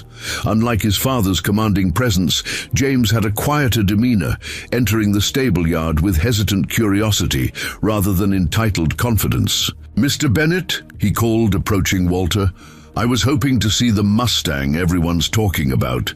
Dad mentioned you're preparing a demonstration for the festival." Walter studied the boy with interest. "That's right. Grace Johnson is working with Misty for a natural horsemanship presentation. Is it okay if I watch for a while?" James asked. "I've been reading about Mustangs for a school project." "Of course," Walter replied. "The viewing area is just over there, but keep your movements." Slow and your voice low. James nodded gratefully and made his way to the designated area. Unlike many visitors who chatted among themselves, the teenager watched in complete concentration, occasionally jotting notes in a small notebook. After about an hour, Charlotte approached him. "You're really into this, huh?" she observed. "Most. Kids your age get bored after 15 minutes. James looked slightly embarrassed. "I'm interested in conservation efforts for wild horses. My report is about the challenges Mustangs face in the modern world." Charlotte's eyebrows rose. "That's pretty cool. Does your dad know? He's trying to buy Misty, you know." "Yeah, I know," James replied, his expression complicated. "Dad collects things he thinks are valuable or impressive. I've been trying to explain that Mustangs aren't just decorative, they're living history." This conversation caught Grace's attention. She led Misty closer to where James and Charlotte stood, studying the boy with curious eyes. James noticed her approach and gave a small, nervous wave. "Hi, I'm James. I think what you're doing with Misty is amazing." Grace offered a small smile in return, then wrote in her notebook, "You're interested in wild Mustangs?" "Very," James confirmed. "There are fewer true wild herds every year. The government roundups, habitat loss, controversy over land use." He trailed off, realizing he was launching into lecture mode. "Sorry, I get carried away." Grace shook her head, indicating he shouldn't apologize. She wrote, "Misty misses her herd. I can tell sometimes when she looks toward the mountains." James nodded solemnly. "They're herd animals. Family is everything. To them." An idea seemed to occur to Grace. She wrote quickly, "Would you like to meet her properly, not just watch from the fence?" James's eyes widened. "Really? I'd love to, but are you sure it's safe?" Grace nodded confidently. She gestured for Walter to open the gate, then wrote instructions for James. "Stay beside me. Move slowly. Let her come to you." Walter, though surprised by Grace's invitation to a stranger, and Montgomery's son no less, trusted her judgment enough to allow it. James entered the paddock with appropriate caution, following Grace's guidance precisely. To everyone's amazement, Misty seemed to accept James immediately, perhaps sensing his genuine respect. When Grace indicated he could offer his hand, the Mustang sniffed it curiously, then allowed a gentle touch on her muzzle. "I can't believe it," James whispered, his face alight with wonder. "She's even more beautiful up close." The moment was interrupted by the arrival of Gerald Montgomery, who had come to collect his son. Seeing James in the paddock with Grace and Misty, his expression shifted from surprise to calculated interest. "James, I see you've made some new friends," he called from the fence. James turned, his enthusiasm evident. "Dad, did you see? She let me touch her. Grace says she can tell Misty misses her herd." Montgomery's gaze moved from his son to Grace, then to the Mustang. "Interesting. Perhaps we could discuss this development, Walter, in private?" As Walter and Montgomery moved toward the office, James reluctantly prepared to leave the paddock. Before going, he turned to Grace. "Thank you for letting me meet her. I wish—" He stopped, then continued more quietly. "I wish Dad understood why she matters beyond just being a unique addition to his collection." Grace wrote one last note to him. "Maybe you can help him understand. Sometimes people need to see through someone else's eyes." James considered this, then nodded thoughtfully. "I'll try." After the Montgomerys departed, Walter returned, looking thoughtful. "Gerald's changed his approach again," he informed Dr. Adams and Evelyn. "Now he's suggesting a partnership, joint ownership of Misty, with Grace continuing to work with her, but Misty residing at his estate." "That's hardly better than selling her outright," Evelyn protested. "Grace and Misty need to be together regularly for their bond to continue developing." "I know," Walter sighed. "I told him we'd consider it, but honestly, I'm running out of Ways to deflect him. The bank's patience with my loan extensions isn't infinite, Dr. Adams, who had been observing quietly, spoke up. I've been consulting with colleagues at the university about Grace's methods. There's significant academic interest in documenting her approach, particularly with recently captured Mustangs. It might be possible to secure a research grant. A grant? Walter repeated, hope flickering in his expression. It wouldn't be immediate, Dr. Adams cautioned, but it could provide longer-term stability for keeping Misty here as a case study in natural horsemanship techniques. That's worth exploring, Walter agreed. Anything that helps us keep Misty here where she belongs. As evening approached and the visitors departed, Grace spent a final quiet moment with Misty. The day's successes, walking outside the paddock, engaging with her classmates, even Misty's acceptance of James, represented significant progress. Yet Grace sensed that Montgomery's interest was intensifying rather than waning, creating a shadow over their achievements. She wrote a note to Walter before leaving. Festival preparation is going well, but we need a stronger reason to keep Misty here permanently. I have an idea I want to try tomorrow. What kind of idea? Walter asked, intrigued. Grace wrote, something that shows Misty's greater purpose. Not just a performance, but a way she can help others. Walter nodded slowly. I think I understand. You're thinking about what Dr. Adams said about Mustangs having heightened sensitivity to emotions? Grace nodded, her expression earnest. She wrote, Misty connects with people who need understanding, like me, like James today, like a therapy. Walter mused. That's actually brilliant, Grace. It would give Misty a purpose beyond the festival, something Montgomery couldn't replicate in his private collection. As Grace and Evelyn drove home through the gathering dusk, the idea took firmer shape in Grace's mind. Misty wasn't just a wild horse to be tamed or a performance animal to entertain crowds. She was a bridge between worlds, between beings, between different ways of understanding. And perhaps in that role, she might finally find a home where both her spirit and her heart could thrive. At Johnson Acres, Grace added a new sketch to her growing collection. Misty standing calmly among a circle of people, each reaching out with gentle hands. Beneath it, she wrote words that captured her emerging vision. Healing flows both ways. What was once wild now helps others find their own freedom. 3 weeks before the festival, Grace arrived at Bennett's stables with a handwritten proposal. Walter, Evelyn, and Dr. Adams gathered in the small office to review her carefully outlined plan. A therapy program, Walter read aloud, his eyebrows rising in surprise. Using Misty to help children with communication difficulties, Grace nodded, firmly, pointing to the detailed schedule she'd created. The proposal described twice-weekly sessions where children with various challenges could interact with Misty in a controlled environment, guided by Grace's gentle methods. This is remarkably well thought out, Dr. Adams commented, flipping through the pages. You've even included safety protocols and progression benchmarks. Grace wrote, Misty connects with people who struggle to express themselves. I've seen it with James, with Dylan, even with Charlotte. She helps them feel understood. But sweetheart, Evelyn said gently, implementing a therapy program requires certifications, insurance, professional oversight. It's not something we could establish overnight.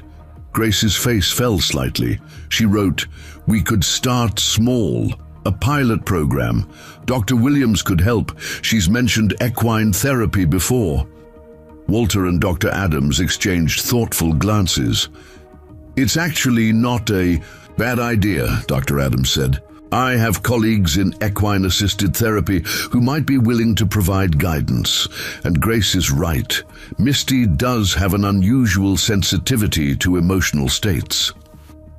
The timing is tight with the festival so close, Walter pointed out.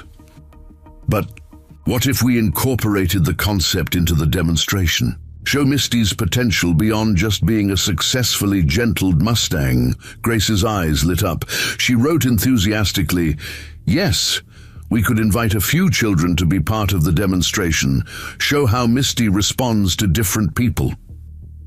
"That could work," Dr. Adams agreed.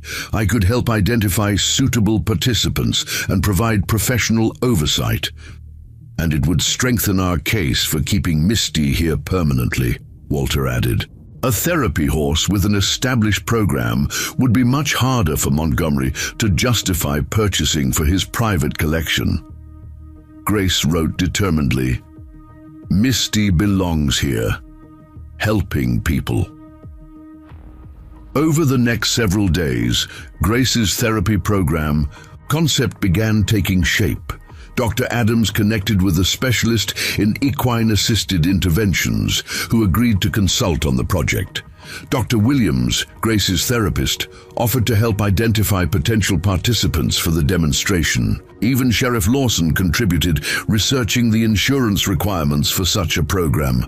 Meanwhile, Misty's training continued progressing remarkably. She now calmly accompanied Grace throughout the stable grounds, no longer startled by normal farm activities. During scheduled visiting times, she would approach the fence, accepting gentle touches from strangers with growing confidence. The most significant breakthrough came unexpectedly when a thunderstorm rolled through Springvale. One afternoon, in the past, such storms had sent Misty into a panicked state, but as lightning flashed and thunder rumbled, the Mustang pressed close to Grace, seeking reassurance rather than attempting to flee. "That's the ultimate test of trust," Philip observed, watching from the stable doorway. "A Mustang choosing human comfort over flight instinct during a storm." 10 days before the festival, Walter organized a dress rehearsal. The exhibition hall had been prepared with seating for 200 people, and volunteers from town played the role of audience members. Philip practiced his narration, while Grace and Misty demonstrated various aspects of their relationship. "Notice how Grace never forces Misty to comply," Philip explained to the mock audience. "She offers choices, waits for Misty's decision, then reinforces the positive response. This approach honors the Mustang's intelligence and natural dignity." The rehearsal proceeded smoothly until Gerald Montgomery arrived with the festival committee. Their unexpected presence created an immediate shift in the atmosphere. Grace tensed visibly, and Misty, sensitive to her handler's emotions, became restless. "Perhaps we should pause," Dr. Adams suggested quietly to Walter. Grace wasn't prepared for Montgomery to observe the rehearsal. Walter nodded and called for a short break. As the volunteer audience dispersed for refreshments, Montgomery approached Grace with his typical calculating smile. "Impressive progress," he commented, "though I notice the demonstration lacks certain dramatic elements that would truly captivate a paying audience." Grace regarded him warily, but said nothing. "Gerald," Walter interjected, "the purpose of this demonstration isn't spectacle. It's education, showing what's possible through patience and understanding rather than force." "Admirable," Montgomery replied, his tone suggesting otherwise. "But festival attendees expect entertainment value for their ticket price. Perhaps a finale with more visual impact?" Grace wrote quickly and held up her notebook. "Misty isn't a performer, she's a teacher." Montgomery raised an eyebrow at this. "A teacher? Interesting perspective. And what exactly is she teaching?" Grace wrote that listening is more powerful than demanding, that trust builds stronger connections than control. A flicker of genuine surprise crossed Montgomery's face before his business demeanor returned. Philosophical, but difficult to market on festival posters. James, who had accompanied his father reluctantly, stepped forward. "Actually, Dad, I think it's perfect for marketing. The Mustang who became a teacher. People would be intrigued." Montgomery studied his son with newfound attention. "You're developing quite an interest in this project, James." "It's important," James replied simply. What Grace is doing with Misty could change how people view Mustangs, not as problems to be managed or curiosities to be collected, but as beings with something valuable to offer. A complicated expression passed over Montgomery's face.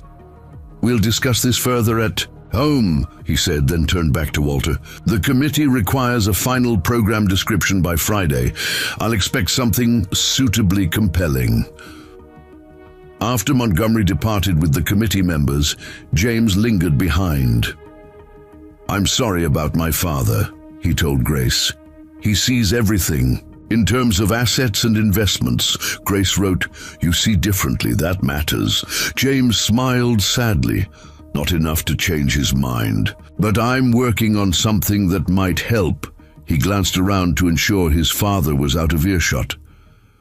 I've been researching successful equine therapy programs. The economic benefits, community impact, positive publicity. Data my father might actually listen to. Grace's expression brightened. She wrote, That's exactly what we're planning to showcase in the demonstration. I know, James replied. Charlotte told me, I think it's brilliant, and I want to help. Would that be okay? Grace nodded enthusiastically, then wrote, Could you be part of the demonstration? Show how Misty responds to different people. I'd be honored, James said sincerely. The day before the festival, final preparations reached fever pitch. The exhibition hall had been transformed with fresh paint and decorations. Banners announcing The Silent Whisperer, A Journey of Trust, hung prominently at the entrance. Ticket pre-sales had exceeded all expectations, with visitors coming from as far as the state capital. Grace arrived early that morning to find Walter directing a team of volunteers, hanging the last of the decorations. His face showed the strain of the past weeks, the financial pressure, the complex preparations, the ongoing negotiations with Montgomery. But his eyes shone with pride as he spotted Grace. There she is, he announced. The reason we're all here. Grace blushed at the attention, quickly turning toward Misty's paddock. The Mustang greeted her with a soft nicker, now completely at ease with the bustle of activity around the stables. Dr. Adams joined them as Grace prepared to lead Misty through their final practice session. I wanted to let you know that all 5 children have confirmed for tomorrow's demonstration. Their parents are thrilled to be part of this. Grace nodded, her expression a mixture of nervousness and determination. She wrote, Ready to meet them this afternoon. And Grace, Dr. Adams continued, I've heard from my colleague at the university. The research grant proposal has received preliminary approval. They want to document your methods as a case study in alternative approaches to Mustang rehabilitation. Grace's eyes widened. She wrote quickly, So Misty can stay permanently? It's looking very promising, Dr. Adams confirmed. The grant would cover her care and the development of the therapy program for at least 2 years. This news traveled quickly through Bennett's stables. Charlotte squealed with delight when she heard, rushing to hug her father. You did it, Dad. You found a way to keep Misty here. Grace did it, Walter corrected gently. Her vision, her dedication. I just helped connect the dots.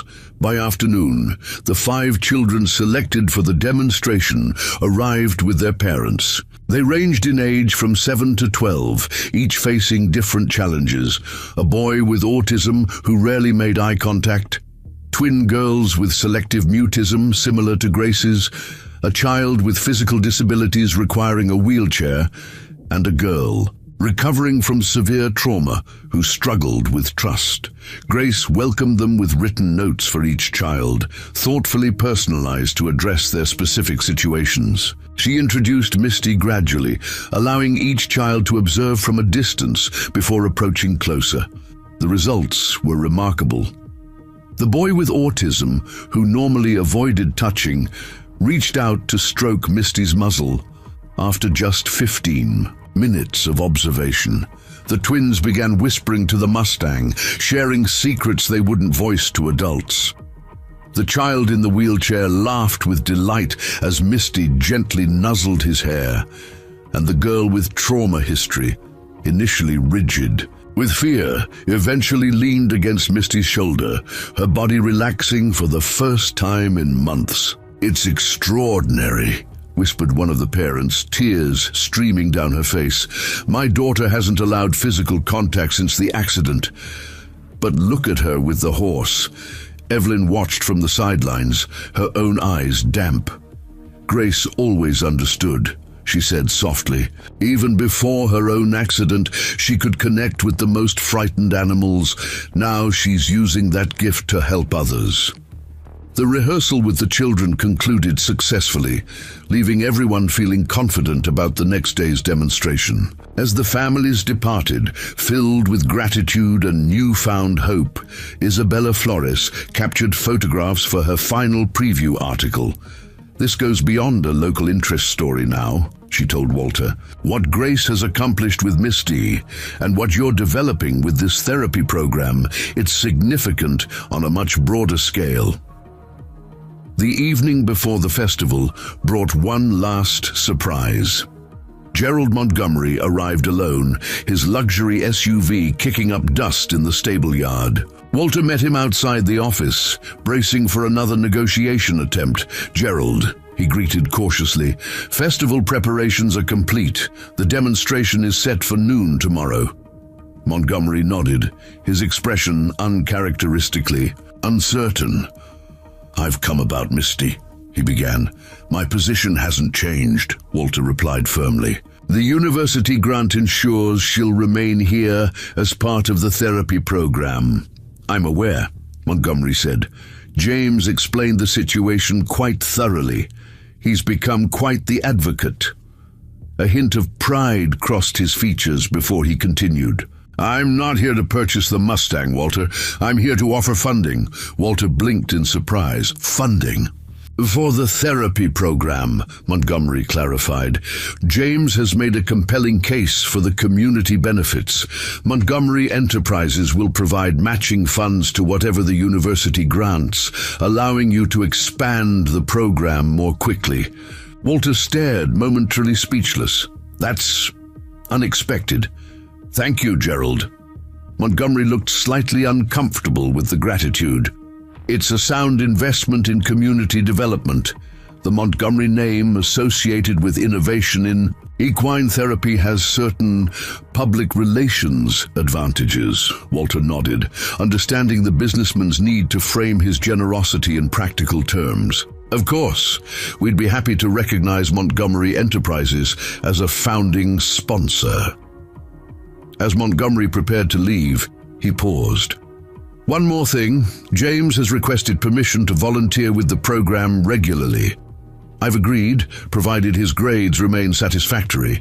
After Montgomery departed, Walter sought out Grace, who was spending final quiet moments with Misty before heading home for a good night's rest. He shared the news about Montgomery's unexpected offer. Grace's expression shifted from shock to cautious. "Hope," she wrote. "People can surprise you, even Mr. Montgomery." "Indeed they can," Walter agreed, "though I suspect James had considerable influence on his father's change of heart." Grace smiled knowingly and wrote, "Misty influenced James, and James influenced his father, connections spreading outward." As twilight settled over Springvale, Grace sat beside Misty in the paddock, her hand resting lightly on the Mustang's silky neck. Tomorrow would bring the culmination of weeks of work, the demonstration that would showcase their remarkable bond to hundreds of spectators. But in this quiet moment, what mattered most was already established, a connection between two souls, who had found in each other exactly what they needed.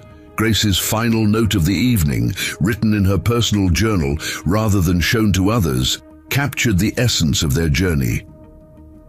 People called Misty untamable because they tried to control her. I just offered friendship. Sometimes the thing we call impossible only seems that way because we're approaching it wrong.